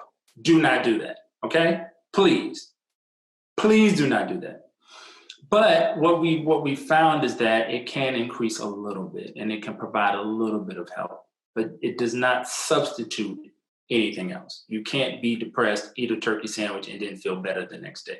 That's not how that works. You can't feel depressed, eat a salmon patty, because back in the day we used to fry them. I don't know if y'all eat fried salmon patties now. I'm sure we in a new age, everybody being fancy and eating healthy. So y'all grilling and smoking stuff. But I grew up on fried salmon patties. But I can't just feel bad on Thursday, eat salmon for dinner, and then wake up Friday like, oh my goodness, life is great. That's not going to happen. Exercise has also been shown to increase serotonin levels. Running, swimming, cycling. And we have to make sure that we say aerobic exercise.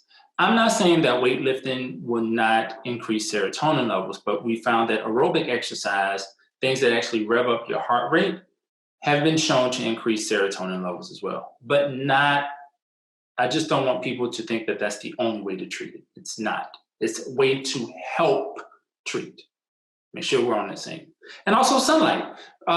In certain, like in Alaska and in certain areas where there isn't a lot of sunlight during certain parts of the year, they actually have these things called light boxes, where you literally sit in front of a light box and it just beams light to you. That's been shown to help patients increase their mood and increase serotonin levels. That's actually been shown to be somewhat beneficial.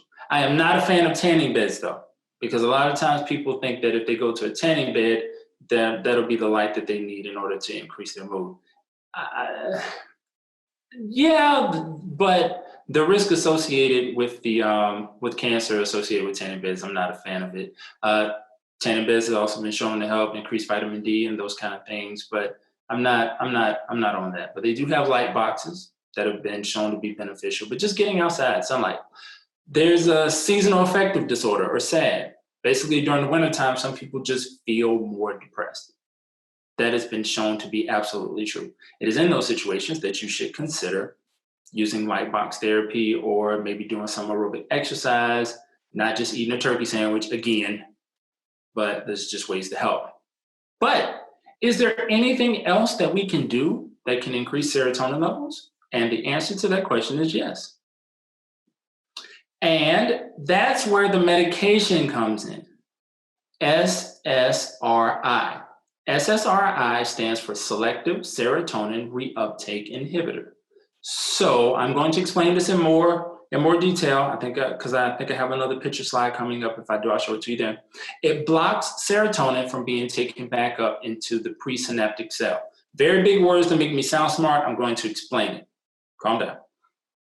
The more serotonin in the synapse, the more happy chemical you have, thus increasing your mood. And we talked about this. We're trying to increase serotonin. Serotonin has been shown as the happy chemical. By increasing that, you can increase your mood.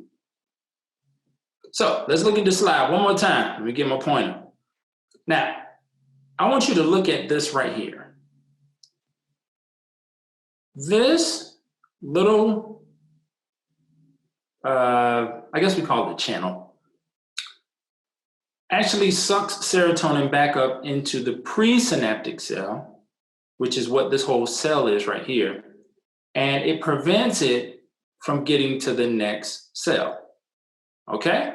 So what we're doing is we're trying to prevent serotonin from coming out, going back up, and starting the process over, because then this creates a vicious cycle, and then the serotonin never reaches where it needs to go. So what the medication does is it blocks this right here. That's the purpose of it. All it does is it blocks the serotonin from getting taken back up into the cell. So this gets blocked. There's a big hole. I'm just going to plug this hole right here. It just blocks this hole right here. So then the serotonin stays out here, gets absorbed into the next cell. You have more of the happy chemical floating around, thus increasing your mood. So that's what this does. So there are ways to increase your serotonin level. One way is to do aerobic exercise. One way is to increase your tryptophan foods. Another way, was sunlight, going outside. And then the last way is to take medication that will help prevent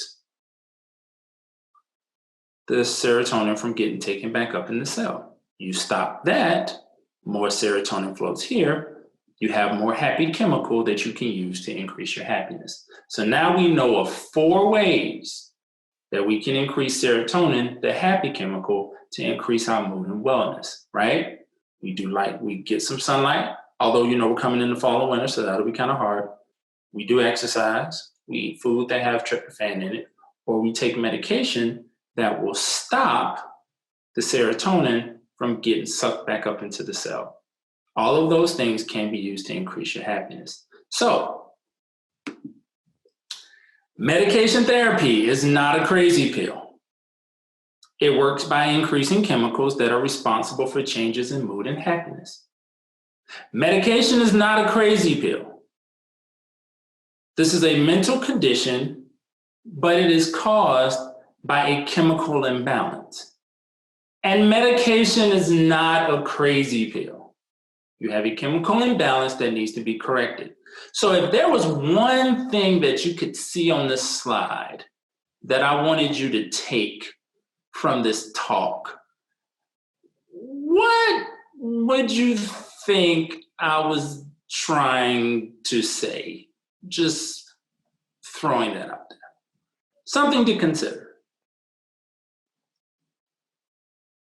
So to recap, Being tired can be a sign of an underlying issue, and it should be worked up.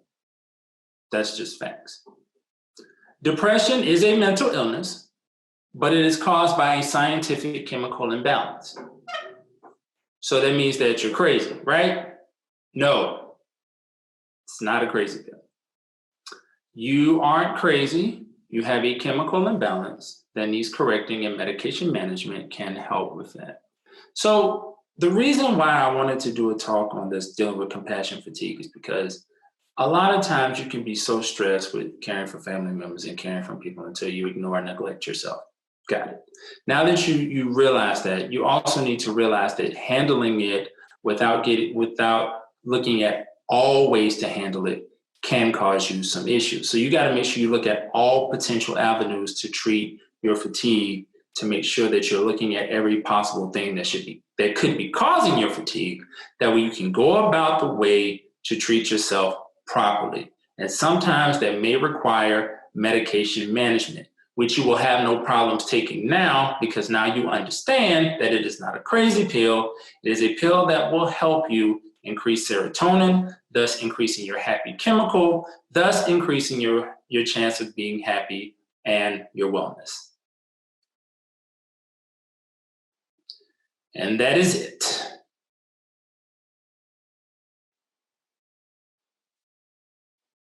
Whew, Wesley, that was great as always in terms of breaking that jargon down. I wrote down tryptophan. I'm gonna get you to stop sharing your screen too, so we can have a quick combo. I wrote down tryptophan, and I hope I'm going to pronounce it correctly, because coming up after our groove break is a nutritionist and dietitian, and she's going to talk about the foods that we eat and how to maintain proper nutrition. But in your talk, you started out with fatigue, then you went into grief, then you went into depression, right? So the point that you made in your closing is so profound in the work that we do, because we're caring so much for other people, we're ignoring ourselves. And so, is it just tiredness? Is it more than tiredness? In order to be able to do something about it, you got to kind of know what the signs and symptoms are. And so I really appreciate it. I really appreciate you taking us on that journey with Megan. Even though I'm going to tell your mama and my aunt that you were talking about people cussing with their finger, I'm going to tell her about that too. But you were spot on. I think that you were able to resonate with the maybe more than 500 people that are online today listening to you, and being able to say, hey, I've experienced that. I thought it was just sadness, or I thought it was just stress. It may be something more. And I love the fact that you talked about coupling medication, not just medication, because I tell people all the time, if you're dealing with depression or anxiety, which is the first cousin, medication is only a part and piece of it. There are lifestyle changes that you have to make. So coupling medication, if you need it, with diet, which we'll talk to Farah about in a few minutes, and also with exercise and getting that sunlight. Those are things, natural things that you can do on a day-to-day basis that you don't need a prescription for. Now, have you ever written a prescription for exercise? I have had to write prescriptions for exercise because the YMCA in Charlotte actually, for senior citizens, if I write a prescription, it actually reduces how much it costs for them to go to the YMCA to exercise.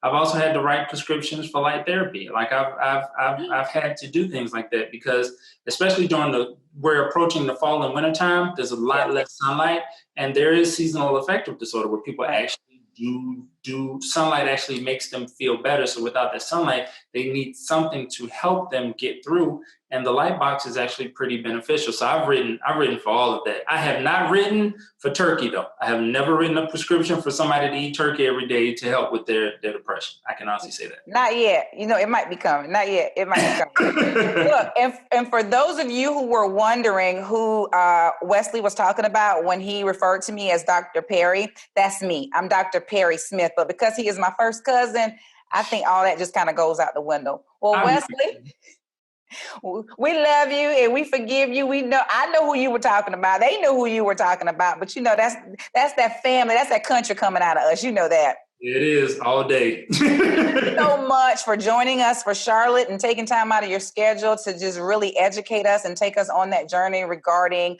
grief, fatigue, depression, and saying it's okay to be depressed. And I like how you put it in layman's terms. It's okay to be depressed. You know, it's a thing. You just need more serotonin, you know, simply put, and you can get it and I can help you get there. So I thank you. I appreciate your time, your effort, your skills, and your talent. And I want to show you that we are going to put into practice what you suggested today in terms of exercise and staying active, because coming up next is our groove break. We have the sax man, Dante Lewis, gracing the virtual stage in a few minutes. So you want to stay right there. We're coming back with you. Welcome back, and thank you so much for staying with us. So now it's that time in the program where we get you up and get you on your feet. Let's welcome the sweet sounds of saxophonist Dante Lewis.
Oh my goodness. I hope that you all were on the floor killing the electric slide. Dante Lewis, thank you so much for keeping us lit across this virtual world, because that is our staple. We always have to have some music in our conferences. So thank you so much. If y'all are tired, you can take a breather, because we have Pharaoh Wigand up next, who's going to talk about nutrition and diet, right? So that is well in line with what we're supposed to be doing after Wesley's talk about the tryptophan and staying active. We've already been active, and now we're going to rest a little bit and talk about what we should be eating and why we should be eating it. Because y'all know, after you do a little exercise or you do a little dancing and you're active, you're ready to eat. Now, Farah is going to tell us how we should eat. So let me tell you about Farah. I've been knowing Farah now for about 3 years now. I don't even remember how we met, but I am so thankful.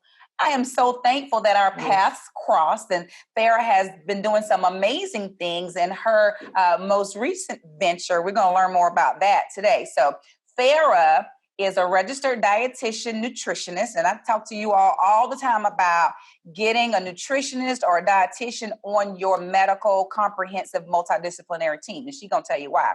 She's a licensed dietitian. She's a certified specialist in obesity weight management. Farah is a dietitian educator with the Division of Public Health Nutrition Practice and SNAP education program with the Department of Health and Environmental Control, aka SCDHEC. Her practice experience includes nutrition care in the hospital, weight management, nutrition counseling, and private practice. She has a business. She does private practice. She does private counseling as it relates to nutrition and weight management and public health nutrition. Ladies and gentlemen, here's Farah. Thank you, Dr. Macie. And thanks to the individuals behind the scenes for putting such a great event together. I attended this event last year as an attendee, and I left the conference feeling with a lot of hope and inspired and just more knowledgeable. And I was grateful to be a part. And so this year, I'm excited to be a part as one of your speakers. I'm going to flip over to share my screen with you guys. We're going to talk about nutrition and brain health. And I'm just going to, let me sort things through here. All right. So I think we're good to go here. So she pretty much did my introduction. So we're going to move forward. I'm going to talk about food. Basically, with any presentation, I have nothing to disclose today. So I'm here by myself, work for SNAP Education. For those of you guys, with nutrition and brain health, we're just going to talk about a little bit about the function of the brain, as Wesley had talked a little bit in depth as well. And then we're going to talk about conditions that impact the brain. And then we're going to move on to food. So I love to talk about food. That's what I do. And we're going to spend the majority of our time talking about food today. And then I'm going to leave you with some tips to help you with boosting your brain health. So the brain. So it is basically our mamma jamma. Legit, I always say it controls everything. And it's our higher power organ, and it really and truly is involved with everything that we do, even when we're sleeping.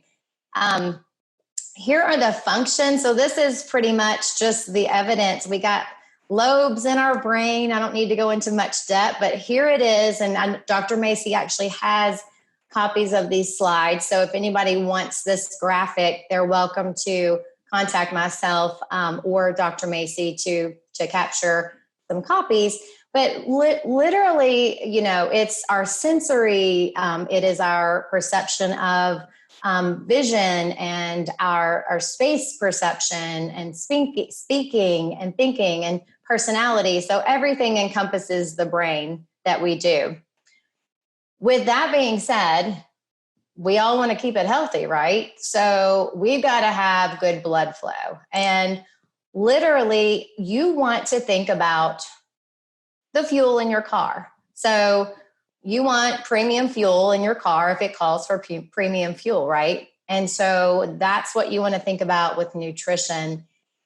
We want oxygen and nutrients to get to that brain. That's what the arteries will carry, that smooth, clean blood to that brain and allow that brain to function. And so you really want to optimize nutrition and to help optimize your brain function.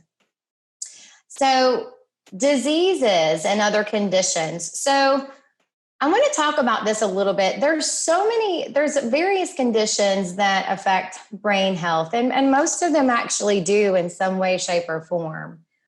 But typically, things like diabetes, where you're really directly looking at nerve impulses, nerve endings, you really want to think about like Alzheimer's and how that affects, your brain health, epilepsy, meningitis, which is the inflammation that can take place for those individuals that are ill. Then you have brain tumors or brain cancer. So there are various, diseases that can impact the brain. And with several, we all handle and manage these diseases very differently, but we want to, for example, if you have diabetes, you want to manage the condition and get it well so that you can help optimize your brain function and prevent damage. So that's the ultimate goal is if you have existing disease, you want to try to manage it well so that you can prevent further damage. Okay. And then we have other factors. So smoking, alcohol use, diet, we're going to talk about diet. We have hormones, which I believe, before Dr. Wesley had talked about like tryptophan, that's also that hormone, stress, physical activity, genetics, aging. So there's a lot of other additional factors that come into play as well. All right, here we go. So reality check, wah, wah. There is no one single food that serves as your golden ticket to getting you into Harvard Law School. So sorry.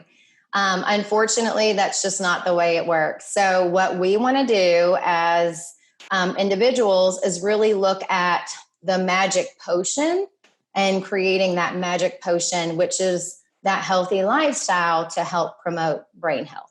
Okay.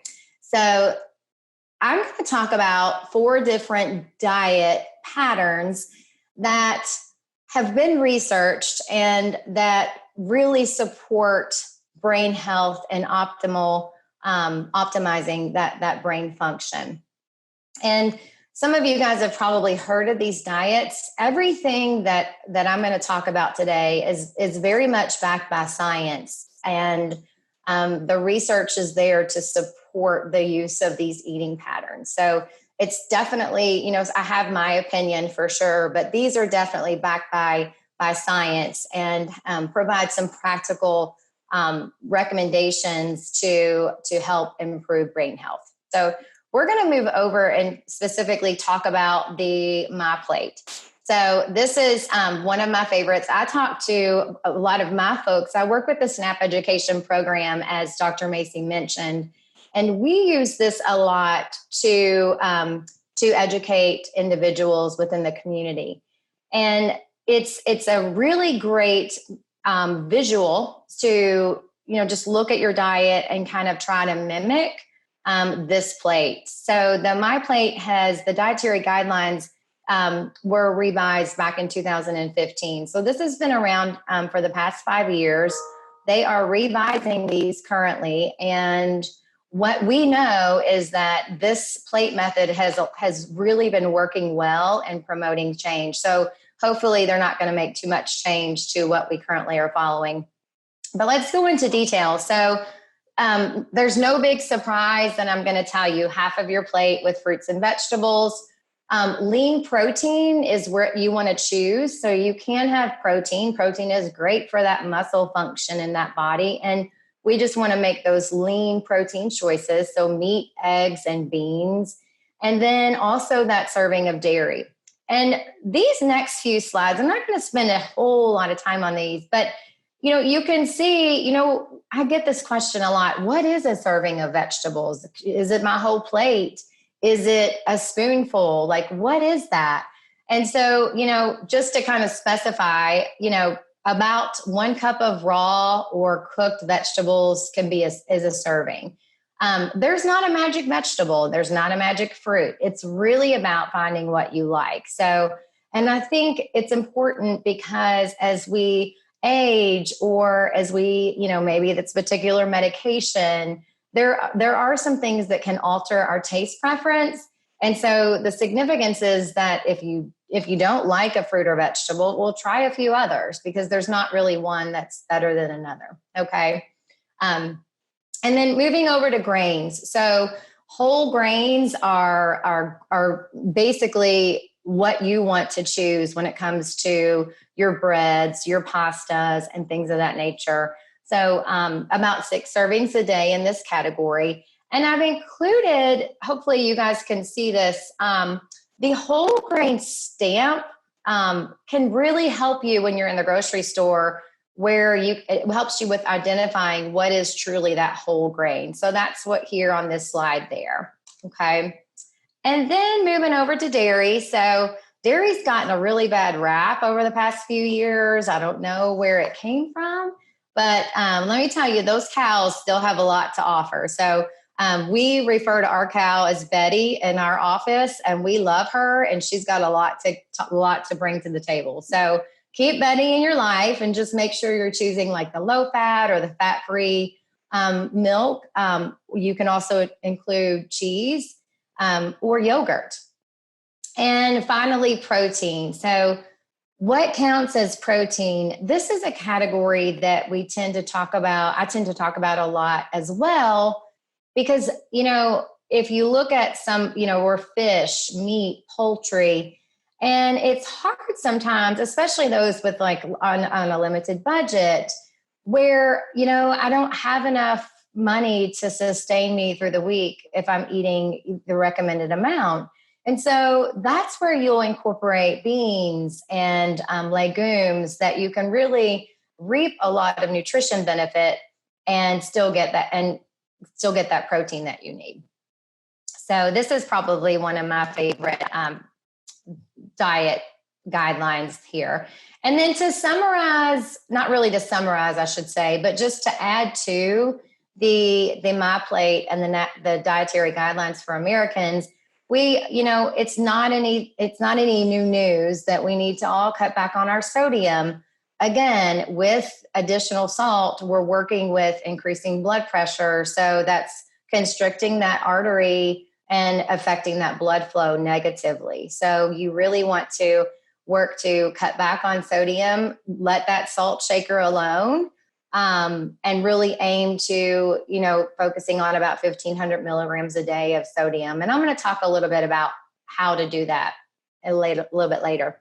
And then physical activity. This is my method to happiness. This is my method. This is my exercise, this is my medicine in all walks of life. So if you think about exercise being your medicine, you really and truly can go far with this, okay? Because it's truly recommended to reduce your risk of cancer, to reduce your risk of diabetes, to help with heart disease.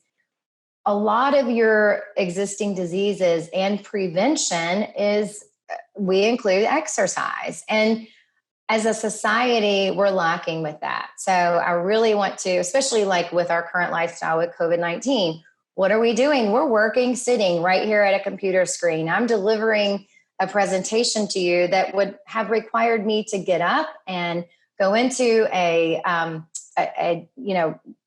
building and, talk with people and walk. And I love that. I would love that. I miss that. But the reality is we're not doing it. So we're just sitting. And so we have to compensate for just the activities of daily living. So it's important to really focus on activity, getting what you need, and then staying active and moving around during the day. And then certainly cutting back on empty sugars. As a dietitian, I always get that like, whoa, like I don't want her looking at my cart. But, I am a realist as well. And I think if you approach it where you're like, okay, if I eat dessert every day, maybe I can just cut back and do like 2 or 3 times a week instead of having it every day. Or if I drink soda and juice, maybe I can make that switch and try to consume 75% of my daily liquid intake from water. So, just kind of really looking at what you're choosing can be helpful. Okay. Now we're going to move over into the Mediterranean style of eating. So very similar to what I just discussed. There's a lot of similarities here. Fruits and vegetables are in it. We're talking about whole grains. We're talking about beans, peas, nuts, fish and poultry. A little bit less emphasis on red meat. And this eating style is very much supported by the Cardiovascular Association, the American Heart Association, because the research really has supported making these changes. So I definitely also like limiting saturated fat through like butter and lard and coconut oil, and choosing more of your olive oil and getting those healthy fats in your diet through like omega-3, which is your salmon, also flaxseed. Then in terms of keeping that flavor to your food, they really focus on herbs and spices. And that's the same with the MyPlate. No one likes a bland piece of grilled chicken. So those herbs and spices can really add some flavor. And then too, where you're not turning right to that salt shaker. Few sugary sweets, and then definitely red wine can be an option to include with this diet pattern if that's something that you choose to do. So it's typically a glass a day, but it's not necessarily a requirement. It's an optional opportunity. And then this is the nice little pyramid here for you to look at. So, there it sits. There's that activity sitting right at the bottom. You can have at it, do as much as you want. And then those vegetables, grains, fish. And then there's that right up at the top, that little bitty area where that's that sweet and that red meat. So it's not that I'm saying you can never have a sweet, because Lord knows I like sweets as well. But we just want to kind of look to see how much we're doing it and try to make some adjustments if we notice that it's too frequent. Okay. And then moving forward, the DASH diet. This diet's been around for ages, and it's still a front runner. And these typically we're looking at research. We want science. I know in healthcare, everything that we do is backed by science. And this diet has backed by science, and it still supports the brain health and overall heart health and just general health for individuals. So very similar. We're still looking at the fruits, vegetables, whole grains. So you'll notice that these diets that I'm talking about, they're all very similar in that, they're not necessarily recommending that saturated fat that creates that artery clogging. We want to reduce the consumption of that saturated fat. And by doing that, we can choose those other options. Okay. So here is just a sample of what the DASH eating plan looks like. Depending on how many calories you need in a day will determine how many servings that you should have. And that's a whole nother talk about how many calories an individual needs in a day. Everybody's very different. You have to consider, gender and age and activity level and disease. And so there's multiple things that we're looking at to determine a calorie level.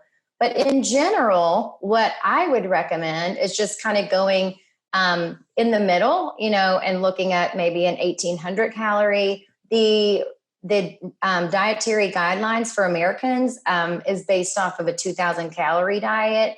So like I said, it's very individual based on with calories, but you can get a general idea in terms of what to do. All right. And then moving forward, this is one of those up and coming, those new, for me at least, eating styles. And it was based on what we call the CHAP study. And so the Chicago Health and Aging Project is what they were looking at is risk factors that impact cognitive decline. And so researchers from the Harvard School of Public Health in Boston and Rush University in Chicago, shout out to Rush University. I used to work there a long time ago, seems like. But so basically these researchers, what they've done is they've put together they've looked at the research over 20 years, and they came up with the idea that this dietary patterns this specific dietary pattern that they saw in common would significantly lower the risk of developing Alzheimer's disease. So the mind eating pattern is basically an acronym for the Mediterranean Dash Intervention for Neurodegenerative Delay. Okay, and I'll kind of, here it is. So it falls very similar to what those other 3 diets that I spoke about. We're looking at vegetables. You know, you're always going to go, you can't go wrong with vegetables. They go into a little specific with those green leafy vegetables. So having 1 serving a day is suggested. Berries, the antioxidant therapy with the berries and the fiber. So again, here you can look at blackberries, really any type of berry is fine to choose. And then whole grains, we're going to look at those as well. There's a typo there, excuse me. And then there's nuts to include, so about 5 or more servings per week. And then also beans and seafood, like those fatty fish. That's that omega-3 fat. That's very, very well, the research just greatly supports the use of omega-3 for inflammation and heart benefits and more. And then finally, poultry. So 2 or more servings a week. So it kind of specifies and gives you some specifics as far as how much to have in each food group. So to summarize those diets, I pulled this survey from the American Association of Retired Persons, because what they looked at in 2017, they looked at adults 40 and over, and they found that the individuals that consumed adequate amounts of fruits and vegetables had higher average well-being scores. So I don't know about you guys, but I definitely want to hang out with the folks that are eating my fruits and vegetables, because I like happy people. So I just wanted to share that. So moving forward, I'm going to give you these tips to help you with survival. So, and if I had the song, I was trying to embed it in my slides and I ran out of time. But when I'm doing this talk, I thought about that I will survive the whole time, because, you know, this is what we're talking about. This is what I do on a daily basis. So it's on my playlist for sure. So moving forward, though, in terms of tips for optimizing your brain health, what do you do? Like, how do you use this information that I'm talking to you about today? Start making changes. I'm going to go over about 8 or 10 tips, and I would maybe take 1 or 2 of these and start moving with it. So physical activity, the guidelines now, they were established in 2018. There's new guidelines out that basically say everybody, every walk of life, pregnant, elderly, young age, everyone needs activity. Like I said, it's that medicine to support longevity. So you want to work towards, for adults, about 2.5 hours per week of moderate intensity activity. So walking, golfing, yard work, leaves are starting to fall here in South Carolina very soon. So all of those are examples of ways to kind of get that physical activity. And also 2 days of strength training. So really and truly, they've looked at bone longevity and muscle tone. And as we age, unfortunately, it's hard for us to maintain and rejuvenate that muscle mass. So you want to make sure that you're doing that strength training to help minimize the breakdown with muscle. Then, a variety of fruits and vegetables. So I always tell this to my kids. I'm like, get some color on your plate.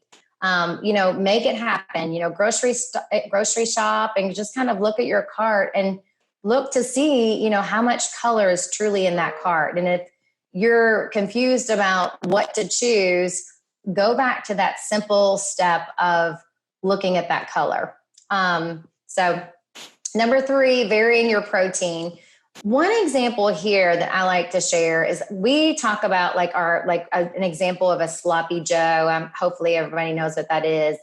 It's basically like a ground turkey or a ground meat, and you add some sauce to it.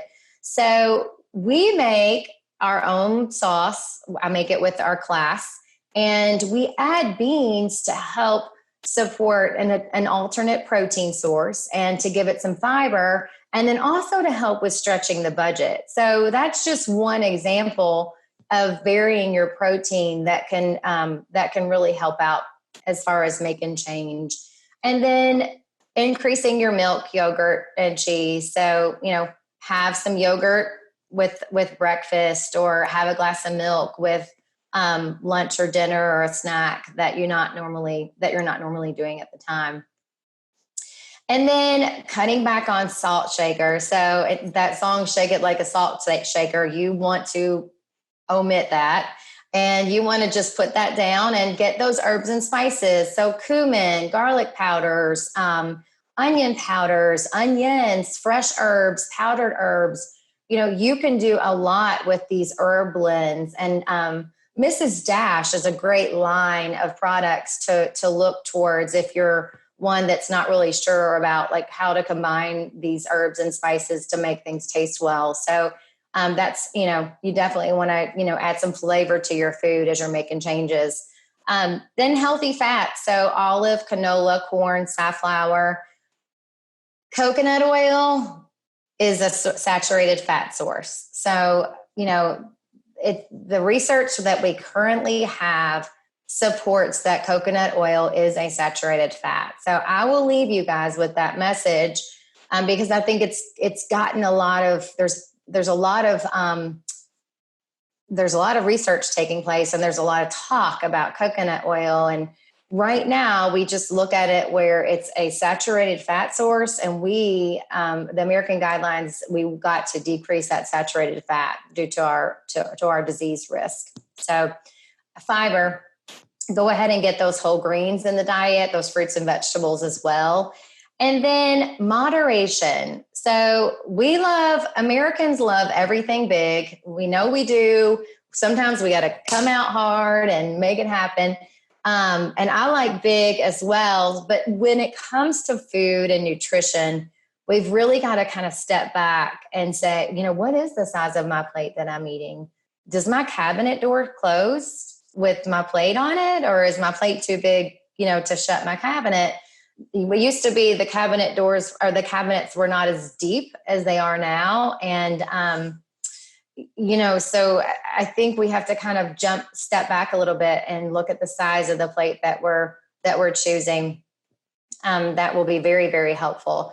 And then adequate sleep. So, I can't say it enough how important it is to make sure that you're getting adequate sleep. Everybody's very different, but if you're one that, as we age, we're at increased risk for interruption in sleep, sometimes medication, stress, depending on what's going on in your life, sleep can truly be, it can be affected. And I think oftentimes when we think about, if we're ill, we don't really think that sleep is a factor in the matter, but it certainly is. It can affect your hormones, and that can lead to, anxiety. It's this whole thing. So really and truly, if you go into your doctor's office, or if you're speaking with someone and they're not getting a lot of sleep, you want to bring it to their attention, have them talk to their provider or loved one about that sleep, because it's very important. And then last, smile. So, it's kind of like exercise. You're not going to go to the doctor and then write you a prescription for smiling. At least not today, maybe in 10 years. But I mean, there's research to support that, it boosts mood and it helps our bodies with hormones, particularly like cortisol and like endorphin release. And those, endorphins are those happy hormones. So, really and truly, smile and try to work on that mood. And if you notice that you're, not as happy, talk to your provider about it. I think it's justified. I can't tell you the number of patients or individuals that I see, and they've had some weight gain and they've had a lot of anxiety. They're not sleeping well, and their mood has really negatively been affected, and that all ties in together. So I think it's important to kind of look at that total package. So these 10 tips are your potion to get you through to help optimize your brain health. And I hope you guys enjoyed this talk today. Thank you so much for having me. If you have questions or need anything in the future, don't hesitate to call. And I'm going to turn it back over to Dr. Macie. Thank you, Farah. Gonna get my video back up. You definitely outlined what I had hoped you were going to outline. Good. What I really love, though, is that you provided tangible, reasonable solutions. We know, as you talked about, optimizing nutrition. I love the Mediterranean diet. I don't subscribe to any particular diet or promote any particular diet, but I like the Mediterranean diet, which aligns with the Mind and the Dash diet, because everything I eat is on there. So I'm just being a little, selfish here.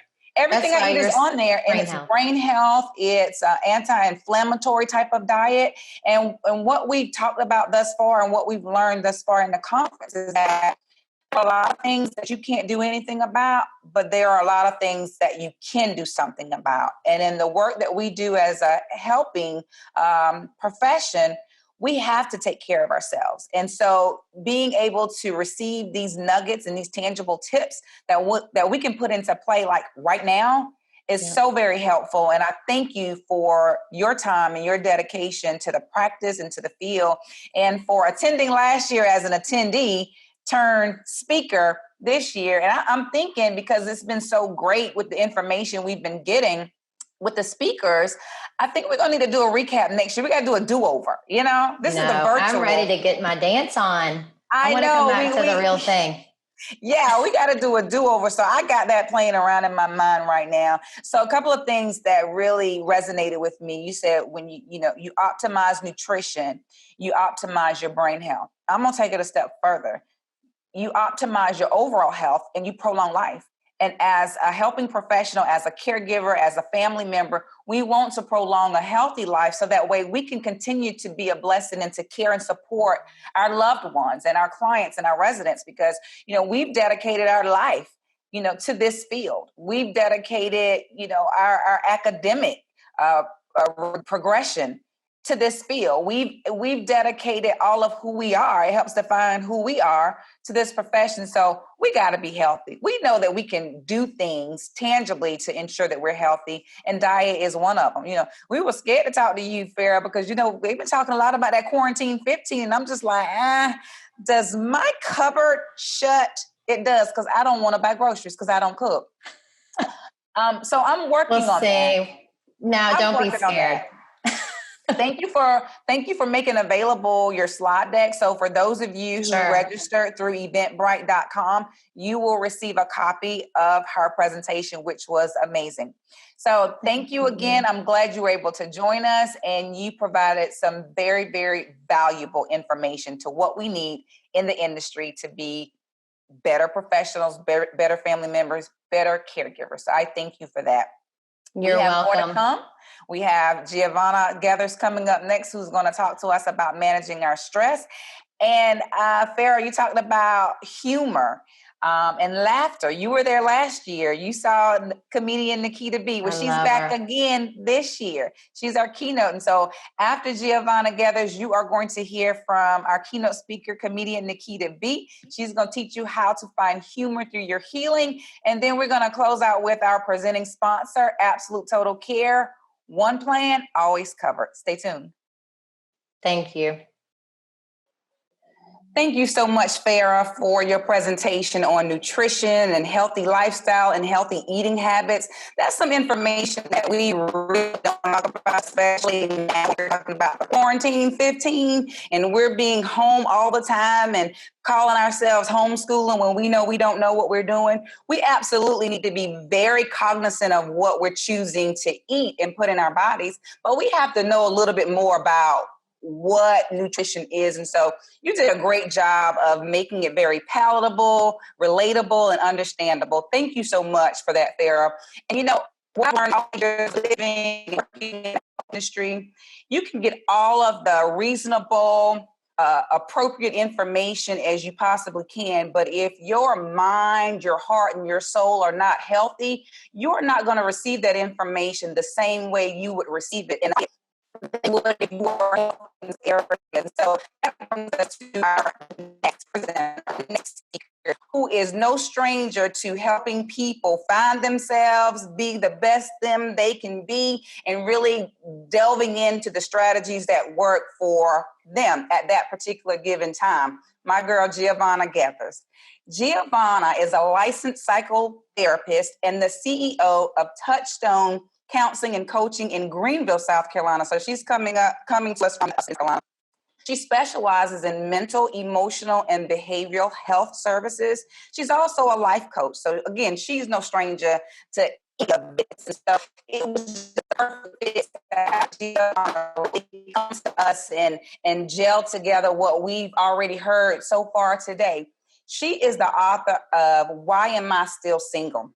Ladies, that's a book for you, which was featured at the 2018 Essence Festival bookstore.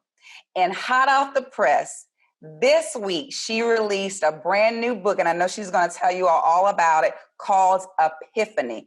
I can't wait to get my hands on Epiphany. Thank you, Giovanna, for being here. I'm so glad you accepted the invitation to come and pour into our essential personnel. I don't like to call them essential workers. I don't like workers because they're more than workers.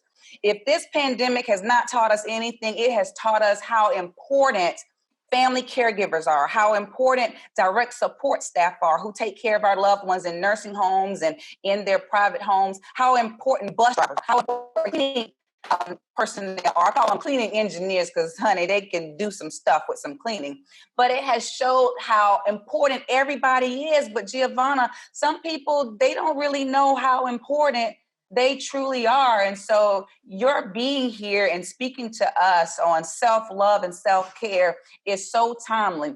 And I'll tell you this, so far today, Giovanna, we had our greeting come from Lisa Gibbons. I mean, she opened us up and had us ready to receive what we've already received today. And, you know, on the West Coast out in LA, they're dealing with the fires. And so we want to send all of our, blessings and hope to her family, her friends, and the neighbors, and those who are dealing with natural disasters. We're dealing with a lot here. We've talked about medical care. We've talked about the grieving process. We've talked about, how medical conditions really, really set us up to not do well in this industry. So I am so looking forward to you pouring into us and helping us to identify really who we are. Thank you so much, Dr. Macie. I am honored to be here because no matter when I call you, you say yes. Even if you have other commitments, other things going on, when I call and say, Dr. Macie, I need you, you are there. So I could not have said no to you today. And I am just so excited to be here for so many reasons. For one, compassion fatigue. I applaud you for putting together this effort, Macie, and, just bringing people together who are caregivers, who are, first responders and frontline, as you said, essential personnel. It is just so critical for us to, be mindful of those people and to also for us to be mindful of ourselves, because sometimes when we're in that helping industry and that helping profession, we get so great at taking care of the people that we're assigned to, but we sometimes neglect ourselves. We neglect our own physical health, as you were saying. We neglect our diet and nutrition. Christian, you know, when you're stressed or when you're already overwhelmed, you're going to be more likely to reach for those comfort foods or what my girl Kimberly says, those secondary foods, which aren't necessarily going to be the broccoli and the kale and all of the things that are good for us. You're going to reach for something that's quick and convenient. And it's also important for us to take care of our mental and our emotional health. You know, that is just as important for us to be mindful of, because, you know, stress is that big thing that we all tend to struggle with. And as you said, especially now during a pandemic when we are quarantined, and I'm like you, girl, I'm trying to do this homeschooling thing. And even though parents are the first teachers, education is not necessarily my calling. Okay. I'm good at what I'm good at, to borrow a quote from you, Dr. Macie. But we are, you know, we're inundated right now with the pandemic, with, you know, all of the social and civil unrest that's going on in our country. And we have an election coming up and the holidays are coming up and nothing's the same. You know, the men are freaking out about organized sports. And thank God we do have some semblance of football back on the television, or I think my husband would need to be on my couch. Okay. But anyway, I wanted to talk to you all today just really about stress. You know, as Dr. Macie said, I am a licensed psychotherapist. I'm a life coach. I'm a speaker. I did release my first book in 2017 on relationships. And I just released my second book, well, the pre-order started this week, Epiphany, and it's a journey of self-discovery. So I would love for you all to get the book. It's going to be released October 7th. So make sure you're on the lookout for that. But what I'm talking about today, stress management, self-care, is so important to me. A few years ago, I started the Breathe Facebook group for women, and I actually launched what I now call the Breathe movement, because really I started using deep breathing exercises and relaxation techniques with my therapy clients, people that were struggling with panic attacks, anxiety, feelings of overwhelm, even suicidal thoughts, depression, you know, parenting pressures, relationship pressures. And what I discovered is that by teaching them, you know, very simple deep breathing and relaxation techniques really truly made the difference in someone kind of, you know, flipping out or spazzing out sometimes, as we call it, and someone being able to reground and recenter themselves. And one of the things that I often teach people are grounding techniques, again, relaxation techniques, whether that's breathing, or for you, that might be exercise. You know, exercise is a great way for us to raise those endorphins, those feel good feelings, and also for us to de-stress, you know, because I always tell people it's very hard to be exhausted and stressed out at the same time. You know, you're going to have to put that energy in one or the other. And so just walking or playing basketball or tennis or golf or whatever it is that you like to do, dancing, Zumba, all of those things are really important in helping, you know, to bring down our stress levels. And certainly deep breathing is one of the most, oh my gosh, amazing ways of bringing down your stress, because deep breathing, for one, the breath is always with us. You know, no matter where I go, my breath goes with me. And also, you know, I don't necessarily have to have equipment. I don't have to leave and go and take 30 minutes to go and work out or go to a spa or go get a massage. I can literally breathe wherever I am. And I have clients that say, I will go into a bathroom, Giovanna, I will lock up in my bedroom, or sometimes I just go out and sit in my car at lunch when I need to breathe and just kind of de-stress. So I want to talk to you guys today about the cost of caring. And I know we've all heard that, you know, we do care. We're caregivers. We are, as Macie said, direct support staff, and certainly medical professionals. And you do, whether you want to or not, you tend to grow closer to your clients and you develop those relationships. And certainly for us family members, you know, we don't want to let go sometimes. And we have to sometimes deal with that whole grief and loss process. And so I want us all to just talk about what the disadvantages of being in a constant state of stress are, which a lot of us can really identify with now. And so stress, sometimes can be an individual thing. I might find something to be stressful that Dr. Macie does not find to be stressful. And so stress is kind of an individual thing. What tends to stress one person may not necessarily stress out another person. The other thing that sometimes affects how we look at stress and how we deal with stress are our own, temperament. Do we have a high temperament where things just don't rile us up? They don't bother us. They don't trigger us. We're one of those super calm people that tends to just take things in stride. We tend to respond rather than react. And then, of course, there are people that no matter what, you are reacting all over the place. You are constantly having a stress-based response. And then, of course, stress is also based on, our past experiences. Have we lost a bunch of loved ones? Have we lost a bunch of our patients or a bunch of our clients? And so all of those things are going to weigh in as far as how we deal with stress, how we navigate through stressful times. And stress, y'all, can range from positive stress, like getting married, building a new home, like me. Me and my family had the audacity to be building a home in the midst of a pandemic, in the midst of homeschooling, in the midst of me releasing another book, filming a documentary, and I don't even want to tell y'all whatever else I've got going on. It's ludicrous. But there's positive stress, winning the lottery. Those are positive stressors, but they still cause a stress response in the body. So it really doesn't matter. Stress is stress, whether it's positive or whether it's perceived as negative. And then from our positive stress, we move to our sometimes the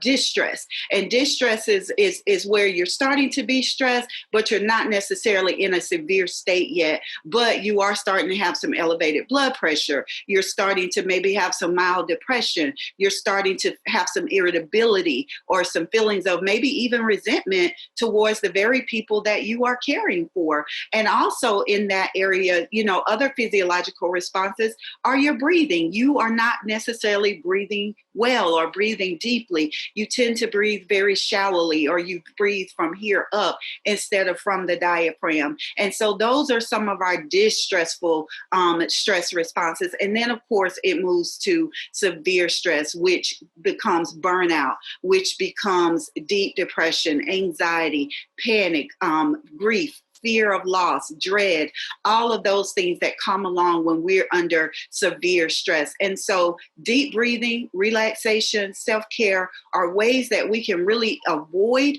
getting to that state of severe distress, or that we can, help ourselves once we are in a state of distress or severe distress. And so what does self-care look like for each of you?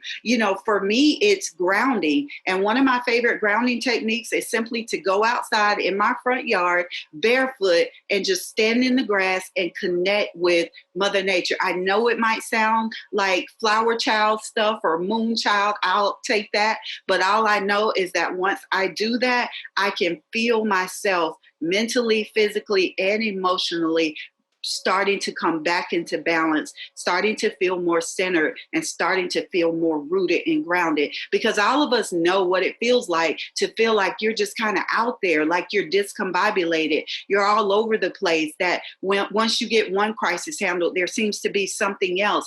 And so you are constantly in that state of fight, flight, or freeze, and your body is constantly having to release cortisol, which is, our natural stress response is to release cortisol, which of course causes weight gain. It causes blood pressure to be elevated and all sorts of other issues, because we were never meant to live in a constant state of stress.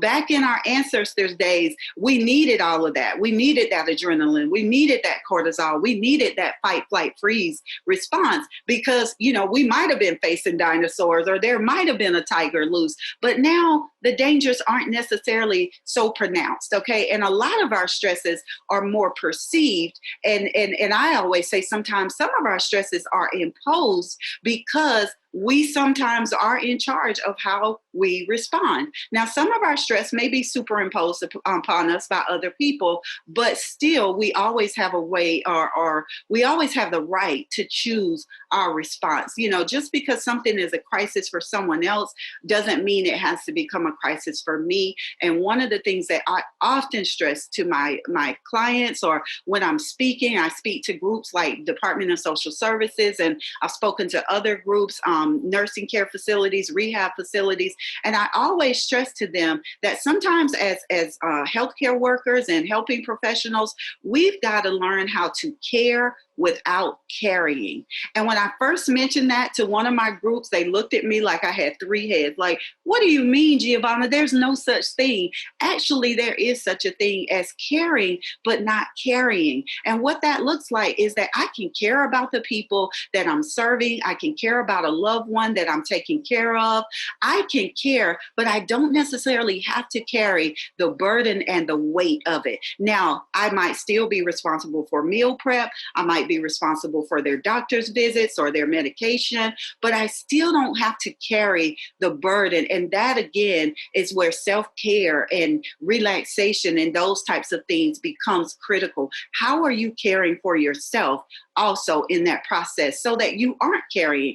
Or if you are carrying, what is your process for release? You know, we always have to have a way to release. We all need an outlet, a way to just get all of that out, whether that's our grieving, our frustration, our fears, our dread, or any other of those emotions. We have to have a way to let those emotions be processed and released from our body, or else they just start to sit up and get repressed and pushed down, and then they begin to affect our health. And if we can't even be good for ourselves, then how are we going to be good for others? All of us have heard about when you go on a flight and they ask you to put on your mask before you assist anyone else. And of course, the reason behind that is that if I am not at my best, if I am not well, then I am no good to the people that I am helping or serving or taking care of. And so we have to be mindful of our own physical, emotional, psychological, and mental health. And so I want to do a really quick demonstration. I don't have very long, but I want to do a quick demonstration because I did this for another event that I recently spoke at, and people were talking about just how impactful it was to actually see it. You know, sometimes we think about what we do. We think about all that we have on our plates and all that we're committed to and how overextended we are and overworked we are. But when we see it, when we are actually able to visualize it, sometimes that can really drive the point home. So I want to do just a really quick demonstration to show you guys. Since I'm not in front of you and you can't feel me, I need you to really be able to sense this, okay? So a lot of us are walking around who are caregivers, who are helping professionals, and sometimes we are walking around with a glass that's not all the way full. And so because we love and we care as much as we do, we end up pouring into other people, the people that we care for, the people that we serve. And so then our glass gets even less full, okay? And so at this point, we start to feel unfulfilled. We start to deal with feelings of depression or anxiety or just general dissatisfaction and unhappiness, which can and does lead to resentment of the very people that we're serving. And so when we practice good self-care, that actually helps us to fill our own cups back up. So we're not necessarily looking to our patients, our clients, our loved ones to fill us up. We are doing the work to fill ourselves back up so that when we pour and we give to the people that we serve, we always have a way of refilling our own cups. Because if you don't fill your own cup, eventually the more you pour into others, the more you give, the more you do, the more you serve, you are going to end up with an empty cup. And that empty feeling is going to come out as depression, anxiety, maybe suicidal thoughts, helplessness, hopelessness, resentment, and a whole host of other emotions, y'all. So I want you to continue being in the business of helping and caring, but I also want you to make sure that you are caring for yourself. You are no good to anyone else if you are not at your best. And I certainly want you to be at your best. Okay, I think I'm out of time, but I am Giovanna Gathers, y'all, and it has been a pleasure. I love talking about stress management and self-care. I love to talk about deep breathing. Let me just share a couple of quick breathing techniques with you that I often use.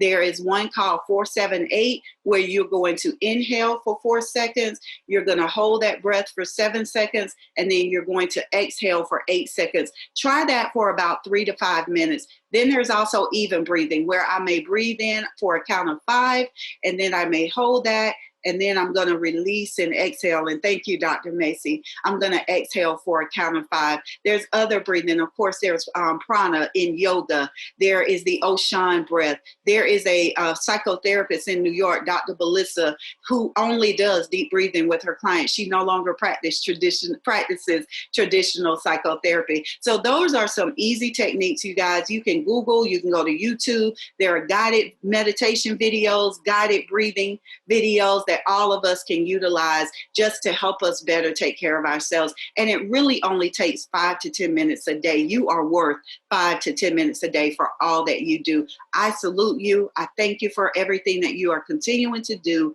And if you want to connect with me, I'm on Facebook at Giovanna Gathers, Instagram, I am Giovanna Gathers, LinkedIn, and Twitter. I have a website, giovannagathers.com, or you can go to my therapy website, touchstone-counseling.org. Dr. Macie, I want to thank you again for having me a part of this amazing compassion fatigue retreat. All I can say is boom, bam, got it, good. Giovanna, that was perfect. So let me tell you a couple of key things that I'm over here like on the front row of the church, the amen corner. Yes, right? Caring without carrying. Yes. That right there is so profound.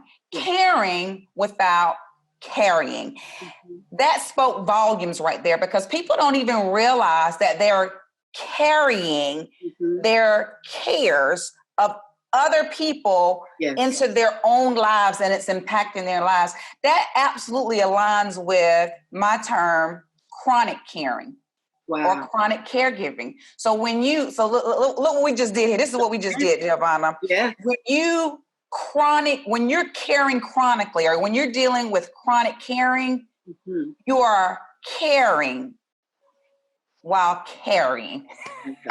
Exactly. You heard it here. You heard it here, Giovanna. Everybody, all 400 plus of you. Hopefully we reach like 1,000.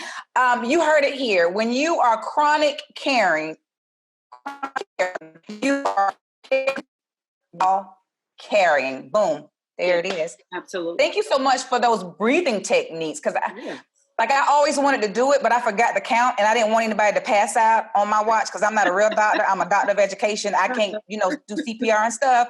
So that is so profound. And it's tangible, it's doable. And I like what you said when you opened up. You said you can always breathe. Exactly. You don't have to schedule a breath, because if you don't have time to breathe, then I guess you dead. Yeah. On your way. So profound. Fight. We've heard the term fight or flight, mm-hmm. but you put a little sauce in there. You said fight, flight, or freeze. Yeah. People don't even know that they're standing in down. Freezing is just shutting down.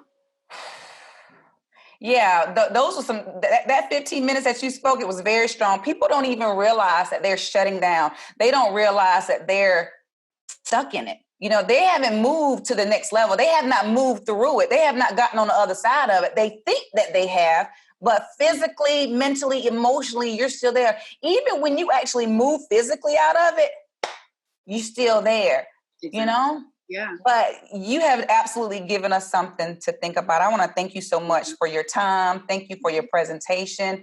Thank you for the skillful way and the effervescence in which you share information and step all on our toes, our stomach, our head, and everything. So we need that. I need for somebody to put stuff in our face, because if you talk around us, you're not talking to us. You see what I'm saying? And you miss the whole point. So whenever you can find yourself in anybody's presentation or anybody's talk or in the presence of anybody, that's a blessing. And I really feel that you have blessed us today. And I thank you. Wow. Giovanna certainly did give us something to think about. You always have time to breathe. Farah gave us something to think about, finding humor and laughter and happiness in our day-to-day. Certainly Wesley and the other presenters about grief gave us something to think about when we talk about serotonin and the happy chemical. How do you make yourself happy? How do you find you within you? How do you please yourself? Well, one of the things I know will certainly make all of us happy and find our happy is comedy. Comedy makes everyone feel good. And I have the perfect remedy to address comedy, to address happiness, to address humor. Our keynote speaker, Miss Nikita B. She was here with us last year. She's here with us again virtually, but let me give you an introduction into who she actually is. So Nikita B., she is a director of nursing. She's also a nurse consultant who knows the woes of the healthcare system all too well, from caring for an ill loved one to caring for your loved ones in long-term care settings. She knows that it can be overwhelming working with staff members, working with family members, and it can be very, very stressful in and of itself. But having been on both sides of the spectrum, she understands it well. And that understanding allows her to be able to deliver the information in a way that only she can do. Nikita embodies a no-nonsense approach in her message and teaching style, entangled with humor in a way, again, that only she can intertwine the two. Outspoken, fiery, transparent, truthful, straightforward are just a few of the adjectives and the words that are used to describe her personality and how she delivers information.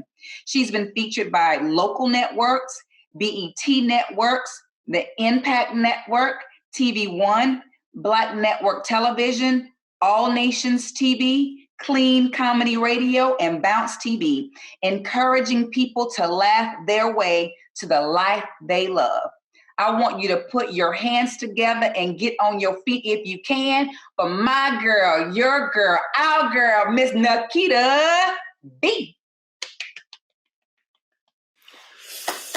Hello, amazing people. I am super excited to be here with you guys. I know it's virtually this year, but hey, look, we have to go with the flow, and things have changed tremendously. So if you're listening to me and I'm listening to you, it is a blessing because we are still here. And although things have changed, as you can see, I'm in my home studio. I'm not out, and about. A lot of you guys may be in your home offices because things have changed and shifted so much. I mean, in the beginning, guys, listen. I believe in hydration. I'm a nurse. So I started off, making sure I get my water in and things like that. And that was going good. Okay. It was going all right. Then, school started up.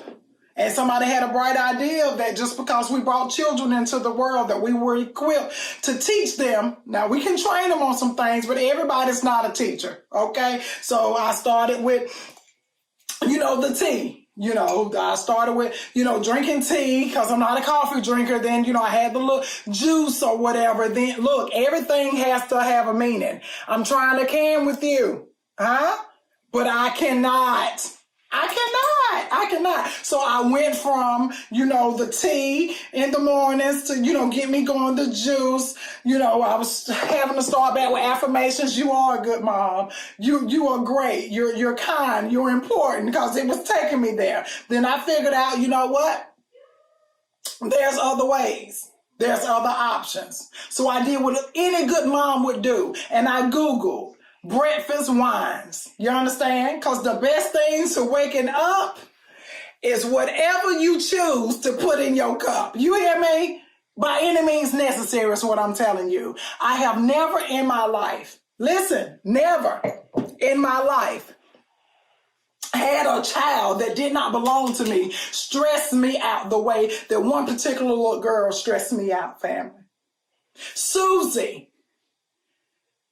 she walked 3 miles on Monday. She walked 2 miles on Tuesday. She walked 4 miles on Wednesday. How many miles do you think that she would walk on Thursday? We went 3, we went 2, we went 4. So they're trying to get the child to see we went down 1, we went up 1. Now we need to go down 1 again and up 1 again, right? That's where we at with it. But no, not my son. 3, then she went 2, she went 4. That's 9 miles. So maybe she's going to do 9. She started with 3, maybe 3, because she got to be tired by now. Bruh. Susie walked 3 miles. Then Susie walked 2 miles. Then Susie walked 4 miles. How many miles do you think Susie's going to walk on Thursday?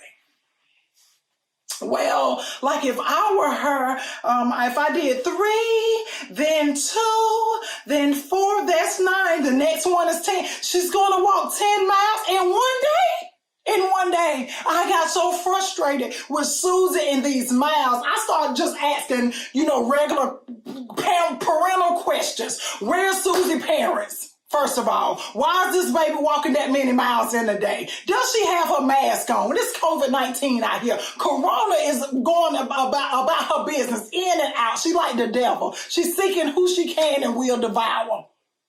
Somebody come get Susie. Where's adult protective services when you need them? You understand? So now I'm just done. You understand? I'm done. Okay, I'm done. Right? So I did what I knew to do. And I just answered the question for him. You understand? Teamwork make the dream work, whatever. Susie didn't have no business out there by herself anyway. You understand? Then there's no privacy. There's no privacy.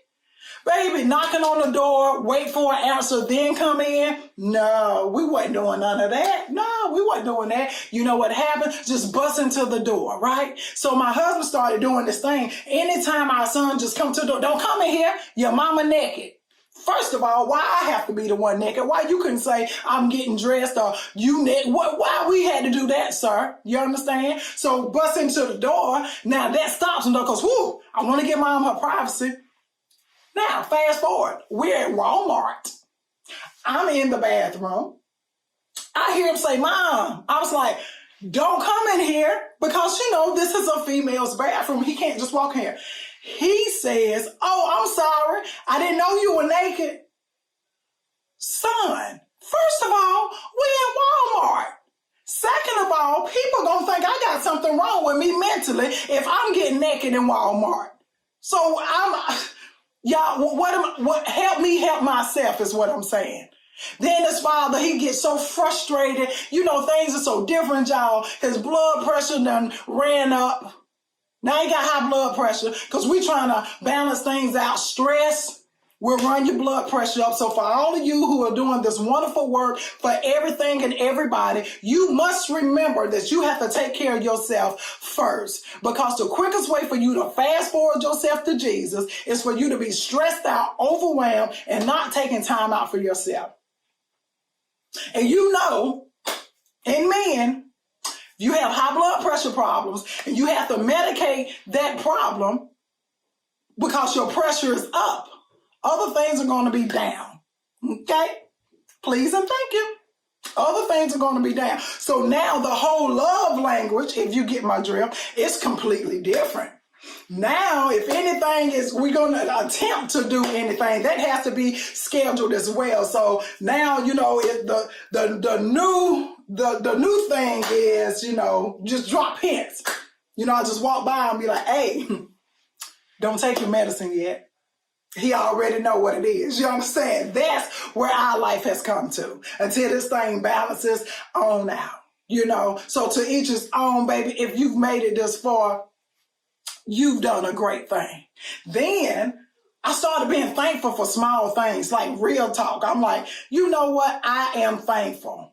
I'm thankful for small things, guys, because so much is going on with people. So many people are losing things and losing loved ones, losing their jobs, losing homes. So we have so much to be thankful for. But I was like, you know what? Even the small things, baby, listen, I did not realize how much God loved me until this right here happened. Like, it was just like an aha moment, an eye opener. You understand me? Ladies, I know that you can relate to it. Like, you watching this virtually, so nobody has to know your secret, but I'm just going to go ahead and share mine with you.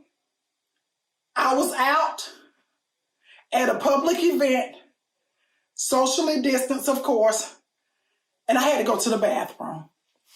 Now, old girl ain't what she used to be. I can remember a time when I could just, wait, forget that I even had to go and continue to do what I had to do. Baby, now if I wait and I forget, something will remind me. Like it's hey, get up and go now, right? So I'm just walking and I'm walking. Yes, they was like, ooh, she has a walk on her. I'm like, yeah, I gotta pee. Hey, come here for a minute. Not right now. I'll be right back. So I'm going. They thinking I'm twisting. I'm walking like a lady, right? No, I'm trying to hold it together. And I don't know what it is, but I did good. And when I seen the bathroom, it said women. The pee demon came out of nowhere and was like, you made it this far. Whoa. And I'm like, oh no. So now I gotta shimmy to the stall. I get there and I'm like, oh Lord, thank you. So I'm getting ready to try to get ready. Ladies, I forget that my pants button and zip at the back.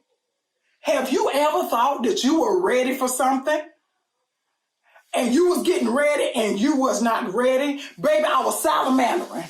You should have seen me. You would have thought I was cha-cha. I was in there. Baby, I got it unbuttoned. I got it unzipped. I got them down. I was, ooh, my God.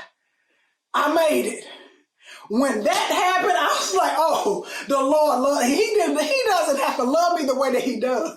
But I'm so glad that he did. You better start being thankful for small things. Start being excited that you made it through whatever you made it through. Start being appreciative of the small things. When you start getting frustrated, when you get aggravated, you get overwhelmed, you're like, I'm throwing in the towel. Remember, you almost peed on yourself. Okay? Don't make this one of those type of situations. Don't get so overwhelmed. And men, if you watching this, you like, I can't relate. We know you can relate in another area. Please and thank you, right? So at the end of the day, guys, we made it. We may have to switch some things around, figure some things out, do things a little different. But at the end of the day, we are blessed to be here to live another day. Take care of yourself. Appreciate yourself. Understand that there's only one you. It's okay to not be okay. Let somebody know. Sound the alarm. Take a break. Be okay with it. They come and they need you. I'm naked. Whatever you have to say, whatever you have to do to get people to back up off of you so you can take care of you, because there's only one of you.